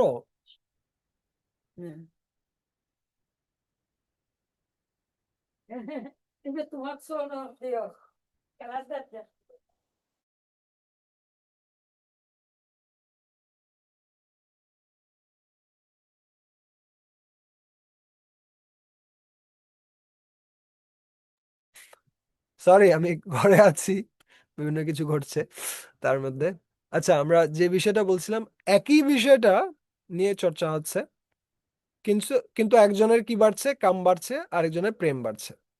সেটা কেন হচ্ছে? কারণ যিনি বর্ণনা করছেন তার মধ্যে প্রবলেম রয়েছে। ঠিক আছে? একই জায়গা থেকেই, একই নদী থেকে অথবা একই সরোবর থেকেই কি হচ্ছে? আহ জল সংগ্রহ করছে একটা আম গাছ, একটা নিম গাছ। কিন্তু আম গাছ কি দিচ্ছে? খুব রসালো ফল প্রদান করছে। আর নিম গাছ কি দিচ্ছে? খুব তেতো ফল প্রদান করছে। বিষয়টা সেম, কিন্তু এই কিসের সঙ্গের ফলে? নিম গাছ অথবা আম গাছের সঙ্গের ফলে এটা দুটি ভিন্ন ভিন্ন বস্তু কি করছে? প্রদান করছে। ঠিক আছে? তো সঙ্গের প্রভাবটা খুব বেশি গুরুত্বপূর্ণ। আমরা কাদের সঙ্গ করছি? আমরা যদি সত্যিকার অর্থেই ভক্তিতে এগিয়ে যেতে চাই, আমাদের কি করতে হবে? আমাদের ভক্তদের সঙ্গ করতে হবে। যখন আমরা অভক্তদের সঙ্গ করি, অথবা যে সমস্ত ব্যক্তিরা কৃষ্ণ ভাবনায় আকৃষ্ট নয়, যারা কিসে আকৃষ্ট? খাও দাও ফুর্তি করো, দুনিয়াটা মস্ত করো। ঠিক আছে? এই সমস্ত বিষয়ে যারা আকৃষ্ট, তাদের সঙ্গ করার ফলে আমাদের মধ্যে সে ধরনের বাসনার সৃষ্টি হয়। এই জন্য উপদেশামৃতে আহ কে আমাদের রূপ গোস্বামী পাদ, তিনি দুইবার আহ অসৎসঙ্গ ত্যাগের কথা বর্ণনা করেছেন। দুইবার বলেছেন। কোথায় কোথায় বলেছেন? প্রথমটাতে আছে আহ কি কি শ্লোক ছিল? জনসংগস্য লোলঞ্চ সরবি ভক্তি বিনশ্যতি। জনসংজ্ঞ, যেটা হচ্ছে অসৎসঙ্গ। আর পরবর্তীতে আরেকটা শ্লোকেও তিনি বর্ণনা করছেন যে এই অসৎসঙ্গের ফলে, দুটাই একই রকমের শব্দ। আহ আরেকটা কি ছিল শ্লোক? প্রথমটা ছিল হচ্ছে উৎসাহ নিঃসাদ দরিয়ত তত্তৎ কর্ম প্রবর্তনাৎ সঙ্গতি আঘাত, সঙ্গ ত্যাগ করা। আর এর পরেরটা তো আবার একই কথাটা বলছেন, জনসংজ্ঞা। ঠিক আছে? কেন দুবার একই বিষয়টার উপর জোর প্রদান করছেন আমাদের রূপ গোস্বামী পাদ? কেননা এটা এটা খুব ডেঞ্জারাস। এটা সম্পূর্ণরূপে ভক্তিকে খেয়ে নিবে। আমাদের আমাদের যা ইচ্ছা রয়েছে ভক্তিতে এগিয়ে যাওয়ার, সেটা সম্পূর্ণরূপে খেয়ে নিবে অজগর সাপের মতো, যদি আমরা অসৎসঙ্গ করি। এই জন্য মহাপ্রভু প্রথমে বলছেন কি? অসৎসঙ্গ ত্যাগ এই বৈষ্ণবাচার। আহ অসৎসঙ্গ ত্যাগ করাটাই হচ্ছে কি বৈষ্ণবাচার। আর অসৎসঙ্গী কয় প্রকার? দুই প্রকার। একটা হচ্ছে কি, এক প্রকার হচ্ছে যে বিপরীত লিঙ্গের প্রতি খুব বেশি আসক্ত। যে বিপরীত লিঙ্গের প্রতি আসক্ত খুব বেশি পরিমাণে, সে আসলে কৃষ্ণে আসক্ত হতে পারে না। আহ, কেউ বিবাহিত জীবনে থাকতে পারে, অথবা সে কৃষ্ণ ভক্ত সন্তান উৎপাদন করতে পারে, তাতে কোনো প্রবলেম নেই। কিন্তু যদি কেউ খুব বেশি পরিমাণে বিপরীত লিঙ্গের প্রতি আসক্ত বা অবৈধ সঙ্গের প্রতি আসক্ত, তার সঙ্গ করার ফলে আমাদের যে কৃষ্ণ ভক্তির যে ইচ্ছা রয়েছে সেটা সম্পূর্ণরূপে নষ্ট হয়ে যেতে পারে। ঠিক আছে। আর একটা হচ্ছে কৃষ্ণ অভক্ত। আর কৃষ্ণ অভক্ত, যে কৃষ্ণ ভক্তিকে জীবনের লক্ষ্য হিসেবে গ্রহণ করে না, অথবা যাই বলে না কেন ওটা ও নিয়েই আছে, সেই সমস্ত ব্যক্তিদের সঙ্গ করা যাবে না। আহ, আর বিষয়ত এখনকার সময়ে সঙ্গটা খুব সহজ হয়ে গেছে। আপনার সৎসঙ্গও খুব সহজ, অসৎসঙ্গও খুব সহজ। কিসের মাধ্যম দিয়ে? ইন্টারনেটের মাধ্যমে।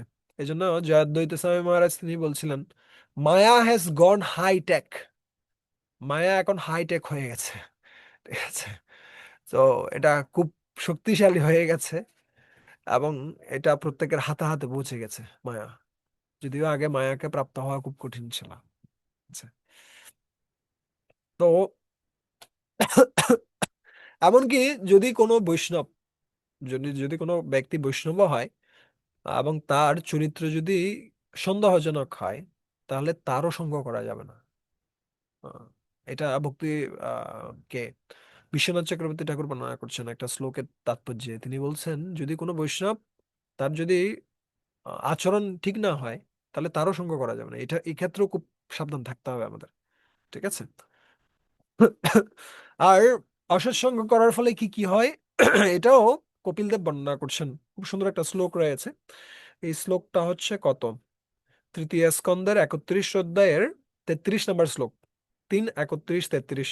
তিনি বলছেন, সত্যম শোচম দয়া মৌনম বুদ্ধি শ্রীহির যশো ক্ষমা সমোদমো ভগশ্চেতি यत्संगात याति সংশয়ম।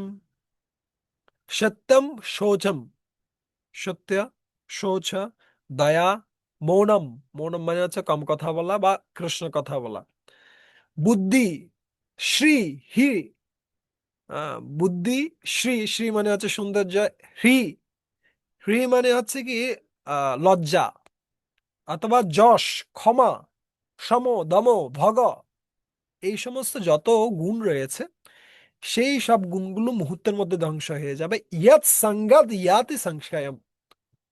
যখনই আমরা অসৎসঙ্গ করব, এই সমস্ত গুণ মুহূর্তের মধ্যে খালি হয়ে যাবে, ভান্ডার খালি হয়ে যাবে। তাই আমাদের খুব সচেষ্ট থাকতে হবে। আমরা অন্যদেরকে সঙ্গ দিব, কিন্তু আমরা যাত্রার সঙ্গ নিব না। তার মানে কি, আমরা অন্যদের সাথে কৃষ্ণের কথা বলতে পারি, অথবা আমরা গ্রন্থ বিতরণ করতে পারি, আমরা প্রসাদ বিতরণ করতে পারি, যা যা কিছু প্রয়োজন আমরা করতে পারি, কিন্তু আমরা যেন তাদের আইডিওলজি বা তাদের যে মতাদর্শ রয়েছে সেটাকে খুব বেশি পরিমাণে গুরুত্ব না দিই। মাঝে মাঝে শুনতেও হতে পারে, এটা শুনে এদিক শুনে ওদিকে বের করে দেব, কিন্তু সেটাকে যেন আমরা খুব বেশি গুরুত্ব না দিই। ঠিক আছে। এটা একটা গুরুত্বপূর্ণ বিষয় ভক্তিতে সিনসিয়ার বা একনিষ্ঠ না হওয়ার পেছনে, অসৎসঙ্গ। দ্বিতীয় কারণটা হতে পারে, সেটা হচ্ছে পারিবারিক আসক্তি। পারিবারিক আসক্তি কি? অনেকের ক্ষেত্রে আহ পরিবারের লোকজন যারা রয়েছে তাদের সাথে একটা কি হতে পারে, একটা দূরত্ব সৃষ্টি হতে পারে। অথবা আমি যদি খুব সিনসিয়ার হয়ে যাই তাহলে কি হবে, আমার আত্মীয় স্বজনরা এটা কিভাবে নেবে, আমার মা বাবা কিভাবে নেবে, আমার কি স্ত্রী কিভাবে নেবে। অনেকে অনেকগুলো বিষয় চিন্তা করেন। আমার একটা ঘটনা মনে পড়ে যাচ্ছে। আহ একটা জায়গায় একজন সাধু তিনি আসতেন একজন ব্যক্তিকে প্রচার করার জন্য, একজন খুব শ্রদ্ধাবান ব্যক্তি, তাকে প্রচার করার জন্য। তো একদিন তিনি এসেছেন। যখন এসেছেন, তার মানে ওই স্ত্রীর স্বামী সেখানে ছিলেন না। তখন স্ত্রী স্ত্রী কি করছেন, একটা চিমটা, চিমটা মানে ওই যে কি রুটি সেকে, ওই ধরনের একটা চিমটা নিয়ে তিনি কি করছেন, তিনি বিছানার নিচে লুকাচ্ছেন। তখন সাধু জিজ্ঞেস করছে, আরে আপনি কি করছেন, বিছানার নিচে কেন চিমটাটা লুকাচ্ছেন, কি হয়েছে? আচ্ছা, না না, আপনি জানেন না, আমার আমার স্বামীর একটা অভ্যাস আছে। কি অভ্যাস আছে? বলছে তিনি কাদেরকে, তিনি সাধু মহাত্মাদের ডাকেন, ঘরে আনেন, তারপর ওই চিমটা দিয়ে তাদের নাকটা ছিঁড়ে ফেলেন। এটা হচ্ছে তার একটা খারাপ অভ্যাস, তাই আমি তাড়াতাড়ি করে এটা লুকিয়ে রাখছি যাতে করে এই চিমটাটা তিনি না পান। ঠিক আছে। তো এটা বলার পরে সাধু তো খুব ভয় পেয়ে গেছে, আরে আমি কোথায় প্রচার করে করতে আসলাম, আমার নাকটা যাওয়ার পালা হয়ে গেছে, এখানে আর থাকা যাবে না, তাড়াতাড়ি করে বের হয়ে যাই। তখন তিনি তাড়াতাড়ি করে বের হতে চাচ্ছেন, তখন স্ত্রী বলছেন, না না আপনি যান না, আপনার সাথে হয়তো এটা ঘটবে না, সাধু মহাশয় আপনি ওইটা চিন্তা করিয়েন না, আপনার সাথে এটা ঘটবে না, আপনি আপনি থাকুন, প্রবলেম হবে না। সাধু তখন বলছে, না না আমার আরেকটা কাজ আছে, আমাকে যেতে হচ্ছে, আমাকে একটু ছাড়েন, আমি যাচ্ছি। তখন উনি বের হয়ে গেছেন। যখন বের হয়েছেন, অন্য দিক থেকে ওই ঘরের কর্তা তিনি আসছিলেন। তিনি এসে দেখতে পাচ্ছেন সাধু চলে যাচ্ছেন এদিক, সাধু চলে যাচ্ছেন, সাধুকে জিজ্ঞেস করছেন, আরে আপনি কোথায় যাচ্ছেন, আপনি আপনার সাথে কথা রয়েছে, আপনি থাকুন। বলছে, না না আমার খুব খুব জরুরি একটা কি পড়ে গেছে, সেবা পড়ে গেছে, আমাকে এখনই যেতে হচ্ছে। ঠিক আছে। তখন এখন ঘরে আসছে, ঘরে আসার পরে স্ত্রীকে জিজ্ঞেস করছে, আরে সাধু আসছিল, সাধুকে যে আমি আসতে বললাম আসলো, তুমি চলে গেল কেন, তাড়াতাড়ি কি হয়েছে? তখন স্ত্রী আহ, আহ, কর্তাকে বলছেন, আরে সাধু এসে আমার কাছে বলছে যে আপনি আপনার ঘরের যে কিটা রয়েছে, চিমটাটা রয়েছে রুটি ভাজার, ওটা আমাকে একটু দিন, আমার রুটি ভাজতে হয় প্রতিদিন, কিন্তু আমার চিমটা নেই, কিন্তু আমার তো এটা লাগবে, ওই জন্য আমি বললাম সাধুকে যে না আমি এটা দিতে পারবো না। তখন সাধু খুব রেগে মেগে বের হয়ে গেছে। তখন ওই ব্যক্তিটা বলছেন, ঘরের কর্তা বলছেন, আরে একটা সাধারণ একটা চিমটা, এটার জন্য তুমি সাধুকে বের করে দিলে, আমি দাও, এই চিমটাটা দাও, আমি নিজে গিয়ে দিয়ে আসছি ওনাকে। তখন ওই চিমটাটা কেড়ে নিয়ে, স্ত্রীর হাত থেকে কেড়ে নিয়ে উনি দৌড়ে দৌড়ে যাচ্ছেন সাধুর কাছে, ও সাধু বাবা, আর হাতে দেখতে পাচ্ছেন চিমটা। সাধু দেখে আরো ভয় পেয়ে গেছে, আরে বাবা যেটা বলছিল সেটাই তো দেখি। এখন দৌড়ে পালাচ্ছে জানের ভয়ে, যেদিকে পারে সেদিকে দৌড়াচ্ছে। ঠিক আছে। তো এখানে স্ত্রীর একটা ভয় ছিল। স্ত্রীর কি ভয় ছিল? স্ত্রীর ভয় ছিল যদি আমার স্বামী কি হয়, সাধু হয় অথবা ভক্তি ভালোভাবে করে, আমি তো আর ভালোভাবে কি করতে পারবো না, মাছ মাংস এই সেই এগুলো খাইতে পারবো না, বা আমি তো আর দেরি করে ঘুম থেকে উঠতে পারবো না, আমি তো আর এটা করতে পারবো না, ওটা করতে পারবো না।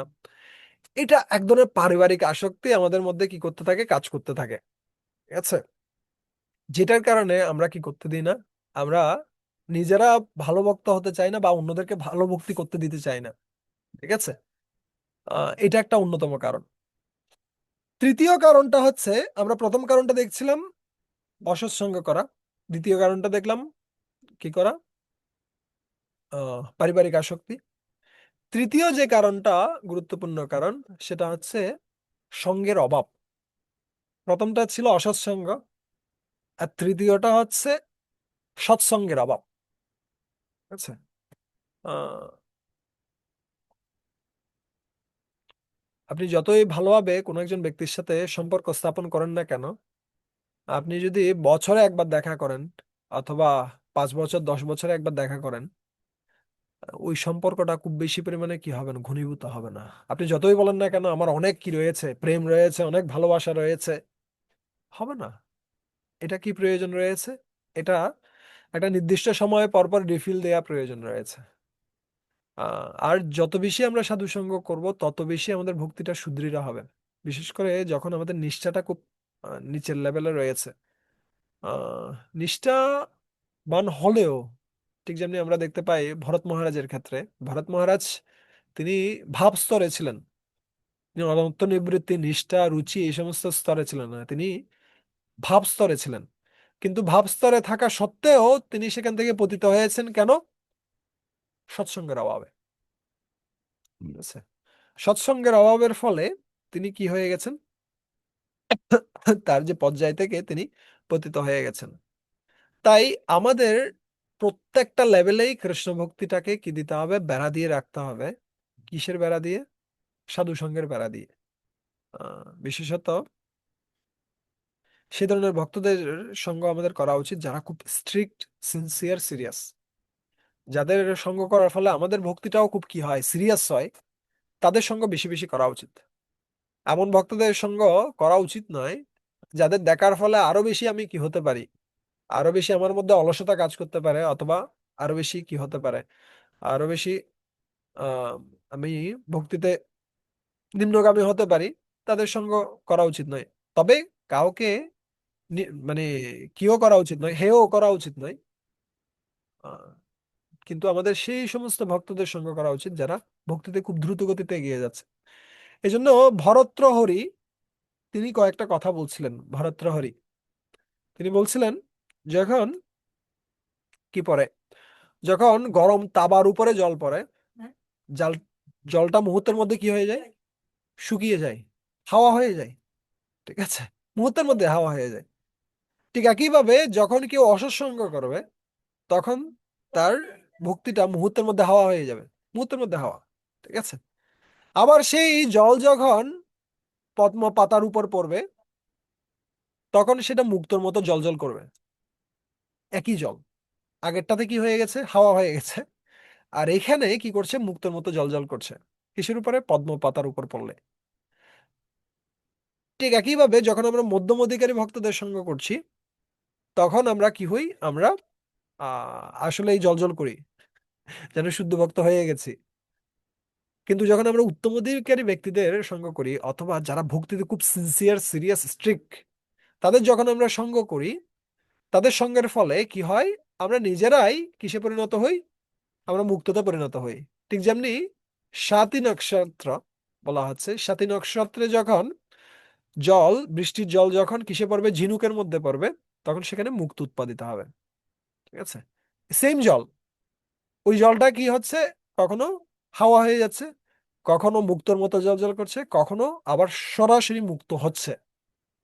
ঠিক আছে, তো আমাদেরও প্রচেষ্টা করা উচিত সেই ধরনের ভক্তদের সঙ্গ করার, যারা ভক্তিতে খুব নিষ্ঠাবান, আর সামান্য সময়ে সঙ্গের প্রভাবে আমাদের বিশাল পরিবর্তন হতে পারে।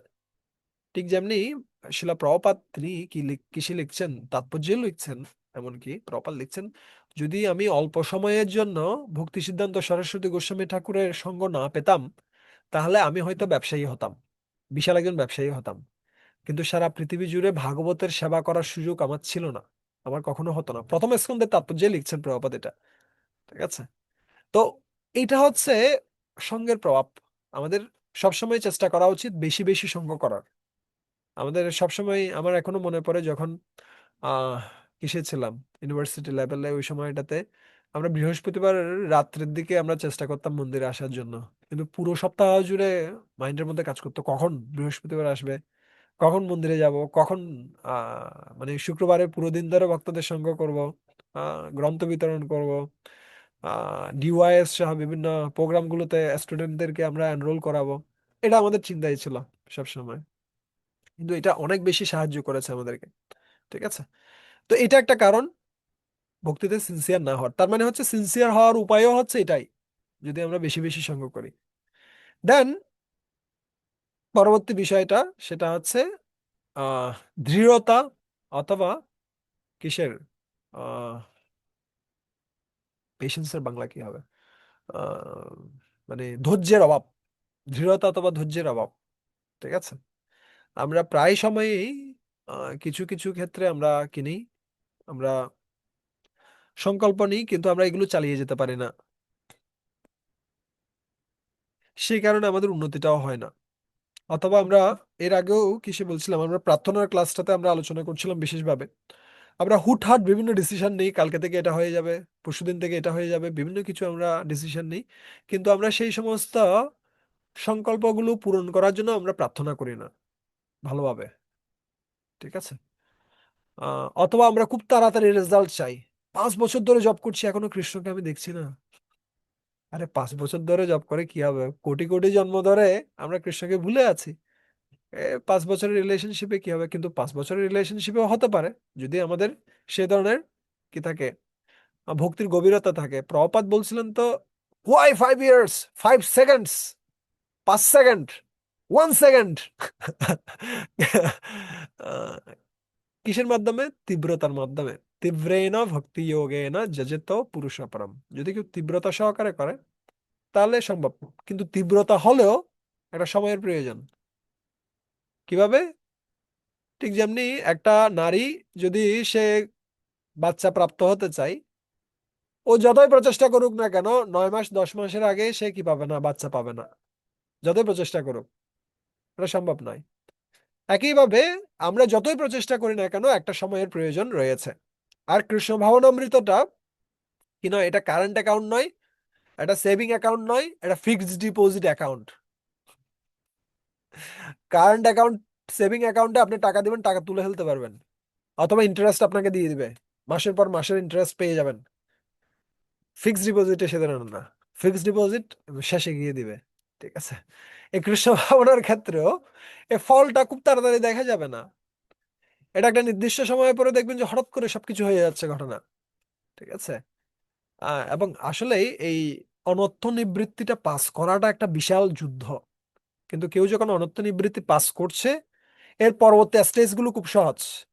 কি ঠিক যেমনি একটা পাহাড়ে উঠাটা খুব কঠিন, কিন্তু এরপরে নামাটা সহজ। ঠিক একইভাবে এই অনর্থ নিবৃত্তি পর্যন্ত স্তরটা হচ্ছে একদম খুব সোজা সাপটা পাহাড়ে উঠার মতোই, এর পরের অংশটা নিচে নামার মতোই। ঠিক আছে, এটা খুব সহজ। তাই আমাদের বর্তমান সময়ে যে সিচুয়েশনটা যাচ্ছে অনর্থ নিবৃত্তির স্তর, এখানে হয়তো অনেক কঠিন ভাবে আহ আমাদের যুদ্ধ করতে হতে পারে, কিন্তু এই স্তরটা সবসময় থাকবে এরকম তা নয়। ঠিক আছে, ধৈর্য ধারণ করুন। আশাবন্ধ সমুৎকণ্ঠা নাম গানে সদা রুচি। আমাদের আশাবন্ধ হওয়া উচিত। আমার নেটওয়ার্ক কেমন যাচ্ছে আমি জানি না, হয়তো একটু একটু সমস্যা সৃষ্টি করছে, আমি গ্রামে আছি। সো যেটা বলছিলাম, আশাবন্ধ, আমাদের আশায় বুক বাঁধা উচিত যে অবশ্যই কৃষ্ণ আমাকে কি করবেন, কৃপা করবেন। ঠিক আছে, আশাবন্ধ। আর সমুৎকণ্ঠা, সমুৎকণ্ঠা মানে হচ্ছে মাথা তুলে দেখা, কখন কৃষ্ণ আমাকে কৃপা করবেন। ঠিক যেমনি কেউ যখন আসে তখন আমরা কণ্ঠ তুলে দেখি, কোথায় কোথায় উনি, দেখছি না কেন। তা আমাদেরও উৎকণ্ঠা থাকা উচিত, সেই সাথে আবার কি থাকা উচিত, আমাদের ধৈর্য থাকা উচিত যে আসলেই কৃষ্ণ আমাকে কৃপা করবেন, এই সম্বন্ধে কোনো সন্দেহ নেই। ঠিক আছে, আহ এটা একটা বিষয় আমরা বললাম, ধৈর্য অথবা দৃঢ়তার অভাব। এবং পঞ্চম যে বিষয়টা, এখানে আসলে অনেকগুলো কারণ থাকতে পারে, যেগুলো আমার মাইন্ডে আসছে, জাস্ট আমি কয়েকটা জিনিস লিখে রেখেছি। পঞ্চম যে বিষয়টা সেটা হচ্ছে কি ইন্দ্রিয় তৃপ্তির প্রতি আসক্তি। ইন্দ্রিয় তৃপ্তির প্রতি আসক্তি মানে হচ্ছে কি এক একজনের আসক্তির লেভেলটা বা ইন্দ্রিয় তৃপ্তির লেভেলটা এক এক রকম, এক একজনের ক্ষেত্রে এক এক রকম। ঠিক আছে, আহ আমার জন্য কোন বিষয়টা আমাকে কৃষ্ণ ভাবনা থেকে দূরে সরিয়ে নিচ্ছে আমি ভালোভাবে জানি। অন্য কেউ বলুক না বলুক আমি জানি আমার ক্ষেত্রে আমাকে কোনটা বাধা প্রদান করছে। তাই নিজেকে নিজেরই চেক করা উচিত, কোনটা আমার ভক্তির জন্য প্রয়োজন, কোনটা প্রয়োজন নেই। আমরা গতকালও আলোচনা করছিলাম অন্যাভিলাষিতা শূন্যম। অন্যাভিলাষিতা, অন্যাভিলাষিতা মানে হচ্ছে কি এখানে তা শব্দটা যুক্ত করার মাধ্যমে রূপ গোস্বামী পাদ তিনি আমাদের যতটুকু প্রয়োজন দেহ নির্বাহ করার জন্য সেটাকে তিনি অনুমোদন করছেন।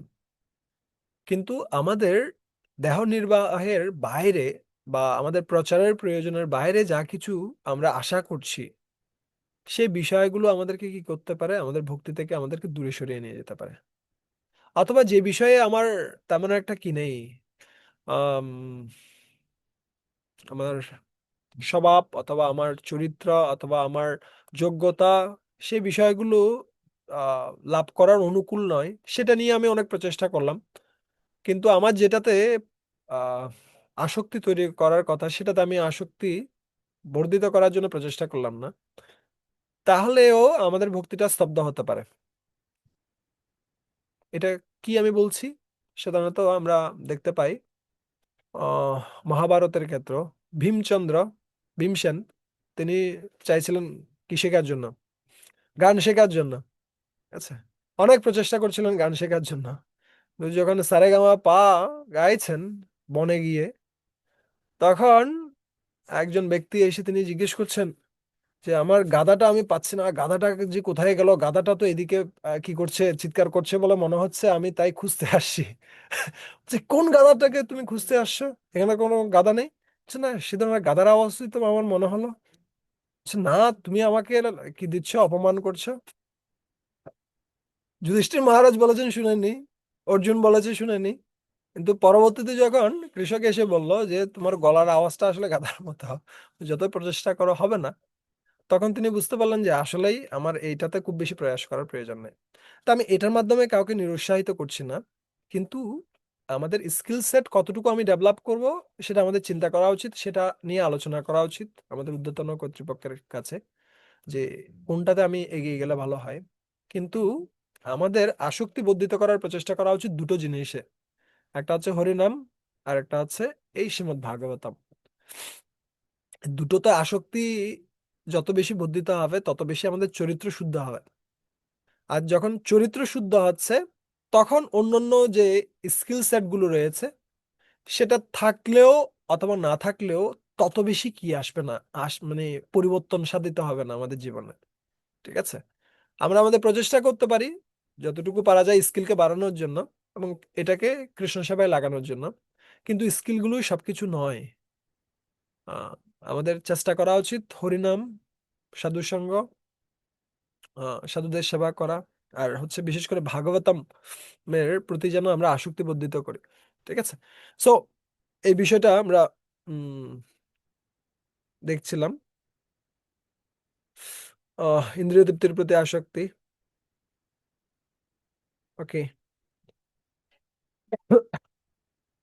ষষ্ঠ যে বিষয়টা নিয়ে আমরা আলোচনা করতে চাই সেটা হচ্ছে যখন কেউ ভালোভাবে শাস্ত্র অধ্যয়ন করে না, তখন স্বাভাবিকভাবেই সে ভক্তিতে সুদৃঢ় হওয়ার মানে উৎসাহটা প্রাপ্ত হয় না।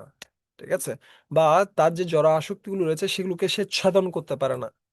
ঠিক আছে, যেমনি ভাগবতমে বর্ণনা করা আছে যে যখন কেউ কি করে ভাগবতম নিয়মিতভাবে অধ্যয়ন করে, তখন তার রজ তম গুণগুলো কি হয়, প্রশমিত হয় এবং তার সত্ত্বগুণ বর্ধিত হয়।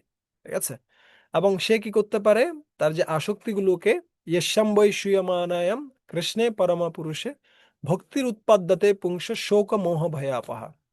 যখন কেউ ভালোভাবে ভাগবতম শ্রবণ করে নিয়মিতভাবে, স্বাভাবিকভাবে তার শোক মোহ ভয় চলে যায়, সে বর্তমানে থাকতে পারে, সে কৃষ্ণ ভক্তিতে কি হতে পারে, সিনসিয়ার হতে পারে। কিন্তু যখন কেউ কৃষ্ণ কথা শ্রবণ করে না নিয়মিতভাবে, তখন তার লক্ষ্যটা অন্য কিছু হয়ে যায়। ঠিক আছে, এই জন্য তব কথামৃতম তপ্ত জীবনম, এই শ্লোকটার তাৎপর্যে আমাদের বিশ্বনাথ চক্রবর্তী ঠাকুর তিনি বর্ণনা করছেন যে যখন কেউ কৃষ্ণ কথা আলোচনা করে না বা কৃষ্ণ কথা শ্রবণ করে না, তখন কৃষ্ণ প্রেম নামক যে লক্ষ্য সেটাকে মনে হয় অলভ্য, এটা লাভ করা যাবে না, এটাকে মনে হবে খুব কঠিন, মানে খুব কঠিন, খুব দূরের বস্তু যদি কেউ কৃষ্ণ কথা শ্রবণ না করে। কিন্তু কেউ যখন কৃষ্ণ কথা শ্রবণ করে, তখন মনে হয় এটা লভ্য, এটা লাভ করা যায়, আর এটা মনে হবে খুব সহজ, খুব কাছাকাছি। ঠিক আছে, কিন্তু যখন কেউ কৃষ্ণ কথা শ্রবণ করবে না, তখন মনে হবে এটা অনেক দূরে এবং এটা লাভ করা যাবে না। ঠিক আছে, আহ তাই যত বেশি আমরা কৃষ্ণ কথা শ্রবণ করব তত বেশি আমাদের আসক্তিগুলো আমরা ছেদন করতে পারবো, যারা আসক্তিগুলো, আর কৃষ্ণ প্রেম নামক যে গোলটা আমাদের রয়েছে সেটা আমাদের কাছাকাছি চলে আসবে। ঠিক যেমনটা বলা হয় কিসের মাধ্যমে, যখন কেউ ঘুড়ি উড়াচ্ছে, তখন নাটায়ে যত বেশি সে কি দড়িটাকে অথবা সুতাটাকে বাঁধছে, তত বেশি ঘুড়িটা তার কাছাকাছি চলে আসছে। আর যত বেশি সে নাটাই ছেড়ে দিচ্ছে, নাটাইয়ের দড়ি, তত বেশি ঘুড়িটা দূরে চলে যাচ্ছে। তাই না?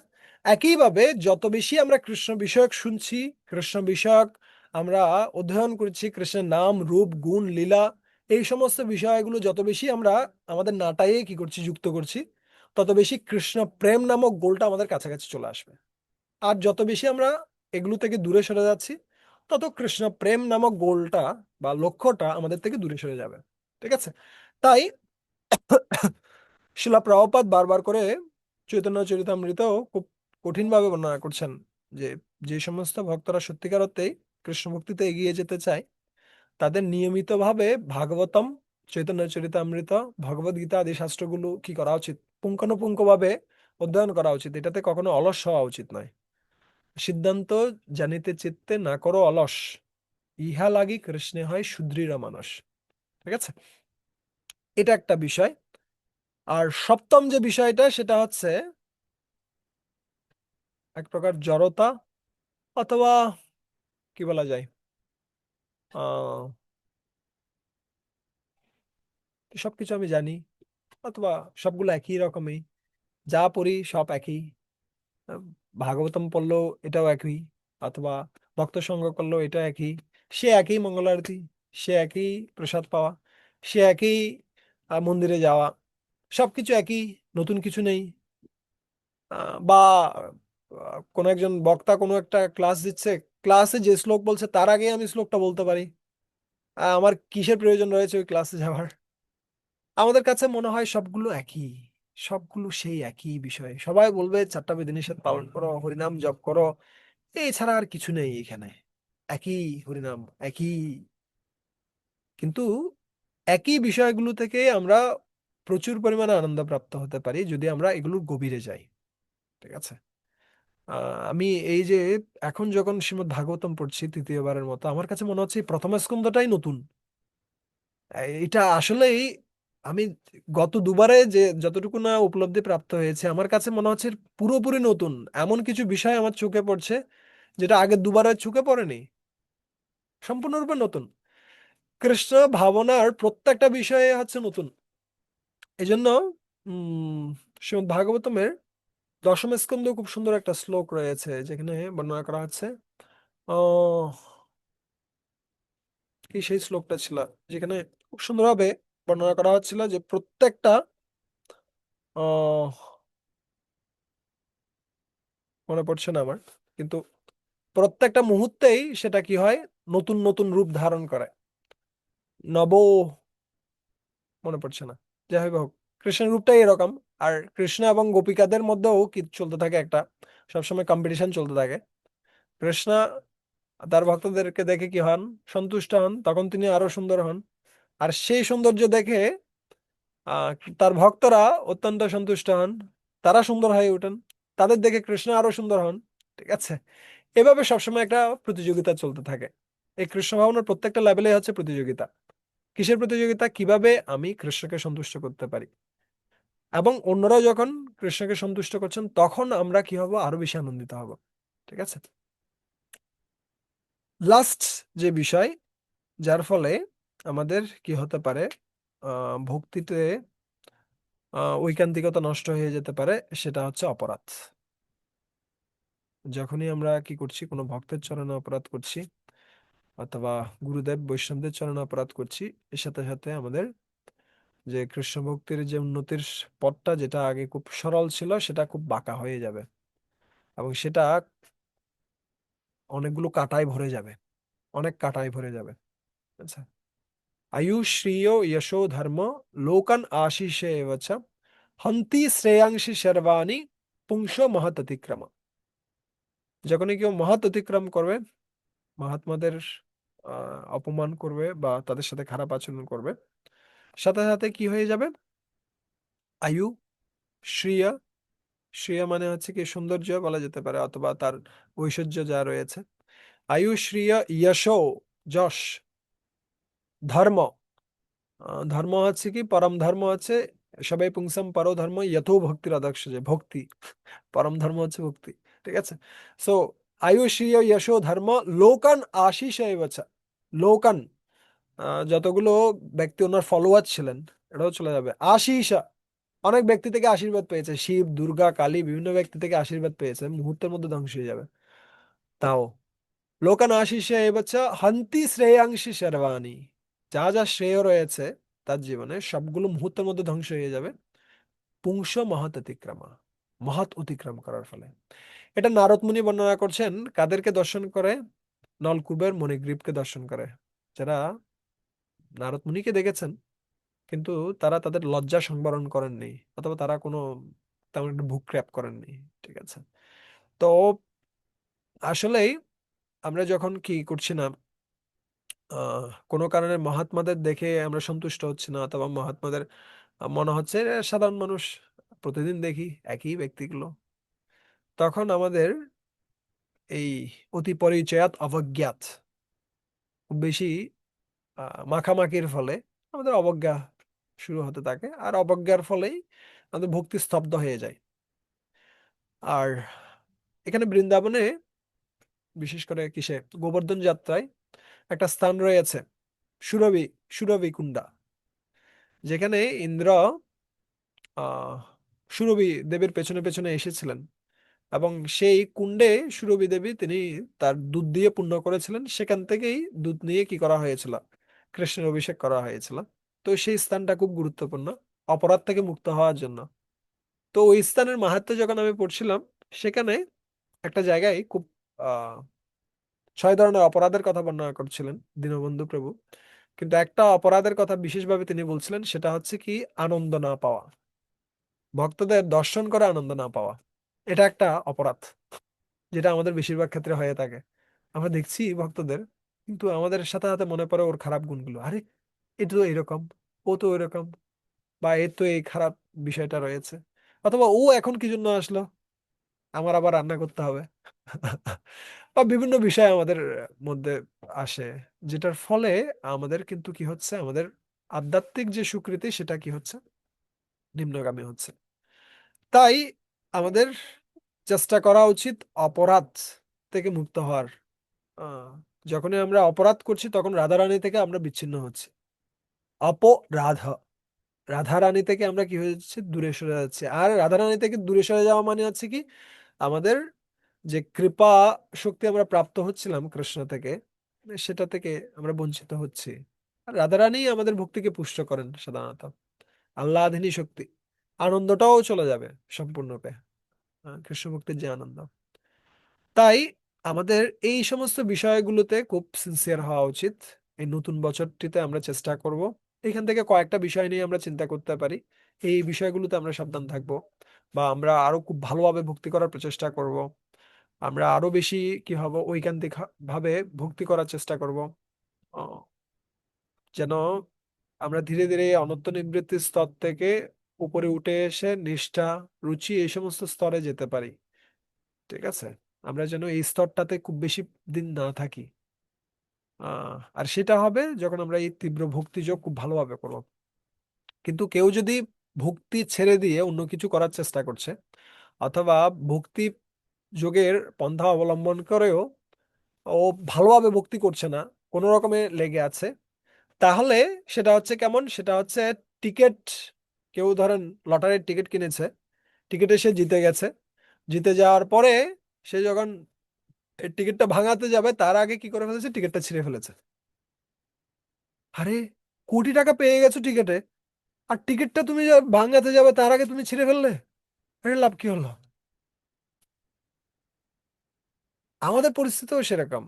যদি আমরা এই ধরনের একটা সুযোগ পেয়েছি, মহাপ্রভু এসে আমাদেরকে কি করছেন, এত সুন্দর একটা সুযোগ দিয়েছেন ভক্তি করার, খুব ভালোভাবে হরিনাম করার, খুব অল্প সময়ের কিন্তু, কারো 60 বছর, কারো 80 বছর সর্বোচ্চ, বা 100 বছর, 80-100 বছরেই ভগবত দাম, 80-100 বছরে কৃষ্ণ প্রেম প্রাপ্ত হওয়ার বিশাল একটা সুযোগ আমরা পেয়েছি। কিন্তু যদি এটা আমরা কাজে না লাগাই, এটা হচ্ছে কিসের মতো, সেই টিকিটটা ছিঁড়ে ফেলার মতো, কোটি টাকার টিকিট ছিঁড়ে ফেলার মতো। ঠিক আছে, আরেকটা উদাহরণ আমার ভালো লাগে, আমি প্রায় সময় দিয়ে থাকি, সেটা হচ্ছে কিসের মতো, আহ আহ, কি, চোখ বিক্রি করে চশমা কেনার মতো। ঠিক আছে, যদি কেউ অন্যান্য কিছুতে খুব উন্নতি করছে জীবনের অন্যান্য বিষয়গুলোতে, কিন্তু সেটার বিনিময়ে সে ভক্তিকে তরল করে ফেলছে। ওই মনে করছে আগে আমি জাগতিকভাবে খুব উন্নত হই, পরে আমি ভক্তি করব ভালোভাবে। তাহলে তাহলে তার বিষয়টা হচ্ছে কিসের মতো, তার বিষয়টা হচ্ছে চোখ বিক্রি করে চশমা কেনার মতো। তাহলে লাভটা কি রয়েছে? যদি আমরা সবকিছুকেই ঠিকমতো করছি, কিন্তু আত্মার যে প্রয়োজনটাকে সেটাকেই ভুলে যাচ্ছি, তাহলে কোনো লাভ নেই। এই জন্য শিল প্রভুপাদও ভগবদ্গীতার তাৎপর্যে লিখছেন যে সবকিছুকে লাভ করে যদি আত্মাকেই, শাশ্বত আত্মাকে আমরা হারিয়ে ফেলি, তাহলে লাভ কি?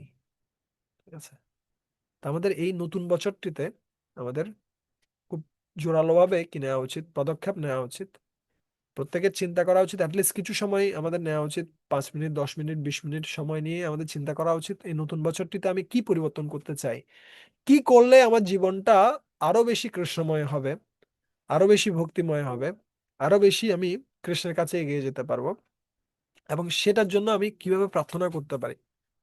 আর বিশেষত আমার কাছে যেটা মনে হয়, যে কোনো অভ্যাস পরিবর্তনের জন্য একমাত্র শক্তি যেটা আমাদেরকে সাহায্য করতে পারে সেটা হচ্ছে প্রার্থনা। অন্যান্য বিষয়গুলো অতটাও বেশি কি নয়, শক্তিশালী নয়। যেটা আপনি পরিবর্তন করতে চাচ্ছেন, জাস্ট প্রতিদিন প্রার্থনা করুন, আমি এটা করতে চাই, কৃষ্ণ আমাকে সাহায্য করুন। দেখবেন আপনি অবশ্যই সেটা পারছেন। আর আপনি প্রার্থনা ছাড়া হাজারটা প্রক্রিয়া আপনি প্রচেষ্টাই করুন, এটা কখনো কাজ করবে না।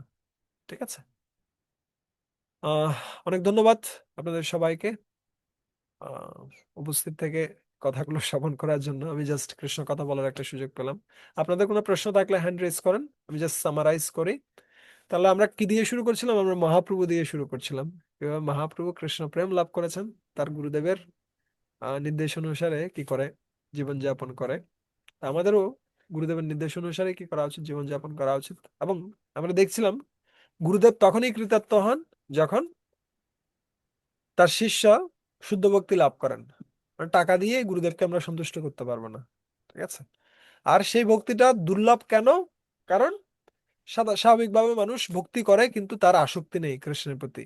সে কৃষ্ণকে সন্তুষ্ট করার জন্য সে কাজটা করে না, তাই কৃষ্ণ খুব তাড়াতাড়ি ধরা দেন না। আহ আরেকটা কারণ হচ্ছে কৃষ্ণ খুব তাড়াতাড়ি ভক্তি প্রদান করেন না, অন্য কিছু তাড়াতাড়ি দেন, কিন্তু ভক্তি দিতে তিনি সময় নেন।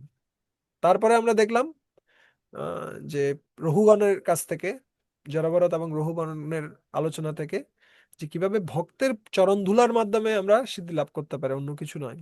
আর প্রভুপাদ লিখছিলেন কোন রাজনৈতিক পরিস্থিতি থেকে যেন আমাদের ভক্তিটা কি না হয়ে যায়, শিথিল হয়ে না যায়। প্রত্যেকটা পরিস্থিতিতে যেন আমাদের কৃষ্ণ কথা চলতে থাকে এবং 24 ঘন্টায় যেন আমরা কৃষ্ণ ভাবনায় লিপ্ত থাকি। ঠিক আছে। এটাই হওয়া উচিত আমাদের লক্ষ্য। আর তারপরে আমরা দেখলাম কি কি কারণে আমাদের কি হতে পারে, আমাদের ভক্তিটা আহ শিথিল হয়ে যেতে পারে। অনেকগুলো কারণ আমরা দেখলাম। আর সর্বশেষ কারণ যেটা দেখছিলাম সেটা হচ্ছে অপরাধ, আহ, যার ফলে আমাদের ভক্তিটা খুব দ্রুত নিম্নগামী হয়ে যেতে পারে। তা আমাদের এই বিষয়গুলোতে খুব সতর্ক থাকা উচিত। আর পজিটিভ যে বিষয়গুলো আমরা গ্রহণ করব সেটা আমরা লিখে নিতে পারি খাতায়, এবং সেটা প্রতিদিন প্রার্থনা করতে পারি। প্রতিদিন আমরা প্রার্থনা, কিছু কিছু বিষয় যেন হতে পারে যে আমি এই নতুন বছরটিতে প্রতিদিন আমি চেষ্টা করব সকালে ঘুম থেকে উঠে মঙ্গল আরতি করার, প্রতিদিন 16 মালা ঠিক মতো জপ করার, অথবা ঠিক মতো রাত্রে তাড়াতাড়ি ঘুমাতে যাওয়ার। আসলে সকালে ঘুম থেকে ওঠার থেকেও গুরুত্বপূর্ণ হচ্ছে রাত্রে তাড়াতাড়ি ঘুমাতে যাওয়া। ঠিক আছে। এই বিষয়গুলো, ছোট ছোট বিষয়ে আমরা কিছু পরিবর্তন আনতে পারি আমাদের জীবনে। জয়ন্তী মাতা, আপনার প্রশ্নটা করতে পারেন। হরে কৃষ্ণ। প্রণাম প্রভু, আপনার চরণ প্রণাম মাতা। কমলে সমস্ত বৈষ্ণব ভক্তদের চরণে প্রণতি জ্ঞাপন করছি। প্রভুজি, আজকে যে আপনি যে আলোচনা করেছেন সেই প্রথম থেকে, এটা তো মানে নির্দিষ্ট কোনো মানে চৈতন্য চরিতামৃত বা বিভিন্ন কিছু থেকে না, চৈতন্য চরিতামৃত আর ভাগবত থেকে আমরা আলোচনা করলাম। ভাগবত থেকে। তো আপনি যে রঘুগণের কাছ থেকে ওইটাটা আমি ওই ওই জিনিসটা আমি একটু ভালো করে চৈতন্য চরিতামৃতে বলেছেন যে আদি লীলার সপ্তম অধ্যায়ে আহ 91 নম্বর শ্লোক টোক ওগুলো আলোচনা করেছেন, ওটা ধরতে পেরেছি। কিন্তু রঘুগণের কাছ থেকে যে ওই শ্লোকটা আমি ধরতে পারিনি, শ্রীমদ্ এটা ভাগবতের হচ্ছে কথা। কত, এটা আহ পঞ্চম স্কন্দ, 12 অধ্যায়, শ্লোক নাম্বার 12 এবং 13, 5, 12, 12, 13। ঠিক আছে। হুম। মানে এটা হলো আমরা কি কি পড়েন। কারণে ভক্তি থেকে দূরে সরে যায় বা কিভাবে আমরা মানে তীব্র ভক্তি যোগেরটা কি, এই জিনিসটা সম্বন্ধে আলোচনা করেছেন। হ্যাঁ, আমি প্রথম ভাবছি যে আপনি চেষ্টা করছিলাম যতটুকু পারি। ঠিক আছে। হ্যাঁ, কৃষ্ণ। ধন্যবাদ। দয়াল নরহরি প্রভু। আর জয়ন্তী হরে মাতা কৃষ্ণ, আমাকে ক্ষমা ধন্যবাদ। করবেন, আমি ক্লাস কি করতে পারছি না, কন্টিনিউ করতে পারছি না ওখানে, কারণ আমার আহ চালু হচ্ছে পিডিসি 1 তারিখ থেকে। তো প্রভু, সেটা, কালকে কি আমাদের পরীক্ষা হবে? ওটা আপনি কাকে জিজ্ঞেস করেন, আমাকে আর জিজ্ঞেস করবেন না। আগে কালকে, আগে মাত্র কালকে হবে, কালকে পরীক্ষা হবে সোমবারে হ্যাঁ, দয়াল বলেছে প্রভু। নরহরি প্রভু, হরে কৃষ্ণ, প্রশ্ন হয়েছে। প্রভু, ধন্যবাদ, আসলে প্রণাম আমি প্রভু। নতুন তো, আমি তেমন কিছু বুঝি না। আর সবার চাইতে আমি সবচেয়ে বেশি মূর্খ আর অজ্ঞ, না না, আপনি অনেক এই জন্য প্রচেষ্টা খুব করছেন, বেশি বেশি প্রশ্ন করি। আপনি ভালো প্রচেষ্টা করছেন, ধন্যবাদ। দয়াল নরহরি প্রভু। হ্যাঁ। আগে প্রভু, ধন্যবাদ, প্রণাম প্রভু। আমার একটা বিষয়, একটা সিনিয়র ডিভোটি তো তিনি আমরা যে আপনি বলেছেন এখানে অবশ্যই আমাদের তীব্র ইচ্ছাটাই যে কোনো মুহূর্তে ভগবান আমাদেরকে প্রসন্নতা হলে আমরা অবশ্যই ভগবানের কৃষ্ণ প্রেম লাভ করতে পারবো, ভগবত ধামে চলে যেতে পারবো, এরকম প্রত্যেক ব্যক্তির আশা থাকে। তো কোন সিনিয়র অথরিটি বা সিনিয়র ডিভোটি, তো তিনি ভাবে যে এই জন্ম কি কৃষ্ণ ভক্তি করছেন, এই পরম্পরা রয়েছেন, তিনি এই জন্মে ভগবত ধামে যাবে সেরকম তিনি বিশ্বাস করে।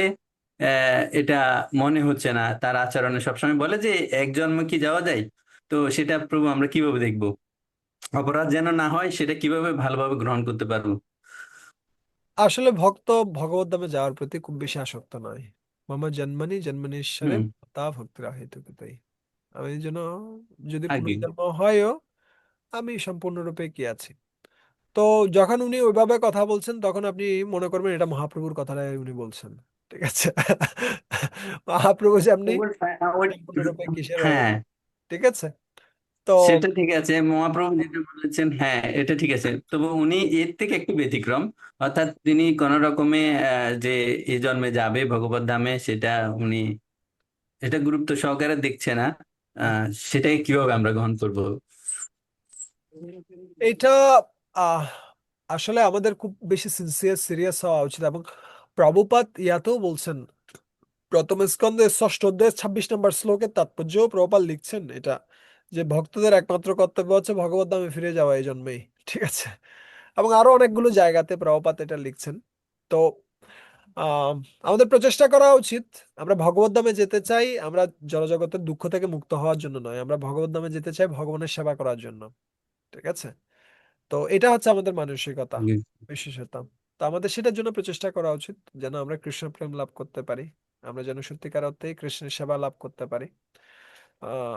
আর যদি অন্য ভক্তদের এই ধরনের মানসিকতা থাকে, আহ, তার তার যিনি সুপেরিয়র রয়েছেন তিনি হয়তো তাকে বুঝাবেন, কিন্তু আমাদের পক্ষ থেকে আমরা হয়তো অতটা আগে। করতে পারি না। যদি তিনি আগে না, আমার বিষয় হচ্ছে এটা, হ্যাঁ ভক্ত যারা ভগবানের অনেক আহ আহ, প্রেম লাভ করেন তারা ভগবানের আহ ধামেও যেতে চায় না, তবে আমরা তো যেহেতু ধামে যাওয়া আমাদের খুব অত্যন্ত জরুরি, তাহলে আমরা ভগবানের কাছ থেকে ভালো সেবা পাবো। হ্যাঁ, আমরা তো বেকার থাকবো না, ওখানে গিয়েও আমরা সেবা করব, তো সেই কারণে আমার যাওয়া উচিত, অবশ্যই যাওয়া উচিত, আমি সেবা করতে পারবো। তো সেই বিষয়ে উনি বিষয়টা ওইভাবে দেখেন না। তো সেটা একজন জুনিয়র ডিভোটি তিনি কিভাবে শিক্ষা নিতে পারবেন যে হ্যাঁ আমাদের উদ্দেশ্য হচ্ছে আমরা ওখানে যাওয়া। হ্যাঁ, উন্নত ভক্তের স্তরে হ্যাঁ উনি বলতে পারে হ্যাঁ আমি এটা দুটো অন্য স্টেটমেন্টে কোনো প্রপাত করেছেন। প্রপাত কোন কোন আগে। তাৎপর্যে লিখেছেন যে ভক্তদের উচিত এই জন্মে ভগবত ধামে যাওয়ার। আবার কোন কোন জায়গায় প্রপাত আগে। লিখছেন ভক্ত ভগবত ধামে যাওয়ার জন্য খুব একটা কি নয়, আগ্রহী নয়, সে ভগবানের সেবা করতেই খুব বেশি আগে। ঠিক আছে। তো এই দুটো স্টেটমেন্টই ঠিক। একটাতে ভগবত ধামে যাওয়ার প্রতি আর্জেন্সি সৃষ্টি করছে যে এই জন্মে আমাদের ভগবত ধামে যাওয়া উচিত। আরেকটা স্টেটমেন্ট দিয়ে প্রভুপাদ আমাদেরকে বলছেন যে আমাদের খুব বেশি পরিমাণে কি হওয়ার প্রয়োজন নেই, মানে ব্যতিব্যস্ত হওয়ার উচিত নয়। ভগবান যখন চাইবেন তিনি আমাদেরকে নিয়ে যাবেন, অথবা আমাদের সেবাটাই হচ্ছে আমাদের সবচেয়ে বেশি গুরুত্বপূর্ণ। ঠিক আছে। আগে। তো এই আগে দুটো তাহলে স্টেটমেন্টে প্রভু আছে। আমরা বুঝতে। যখন হুম। উনি হুম। এইভাবে আলোচনা করছেন অথবা বলছেন, আপনি মনে করবেন প্রভুপাদের ওই স্টেটমেন্টকে উনি ফলো করছেন। ঠিক আছে। আগে। আগে। হ্যাঁ ওটা ঠিক আছে, তাহলে আমরা এটাই বুঝতে পারবো যে যিনি এই জন্মে যেতে চাচ্ছে না বলছে ভগবানের ধামে, তাহলে উনি ওইরকম স্তরের বিভূতি, উনি হয়তো যাবেন। হ্যাঁ যাবেন শিওর, সেই কারণে উনি বলছেন ভগবানের ধামেও যে লাভ নেই, আমরা যেখানে থাকি ওখানে সেবা করব, হ্যাঁ এটাই মনে করে নেব। হ্যাঁ, এভাবে আমরা হরি বল। হরি কৃষ্ণ। হরি ঠিক বল। আছে। হরি কৃষ্ণ। মিথিলা নন্দিনী মাতা, আপনার প্রশ্ন ছিল কি?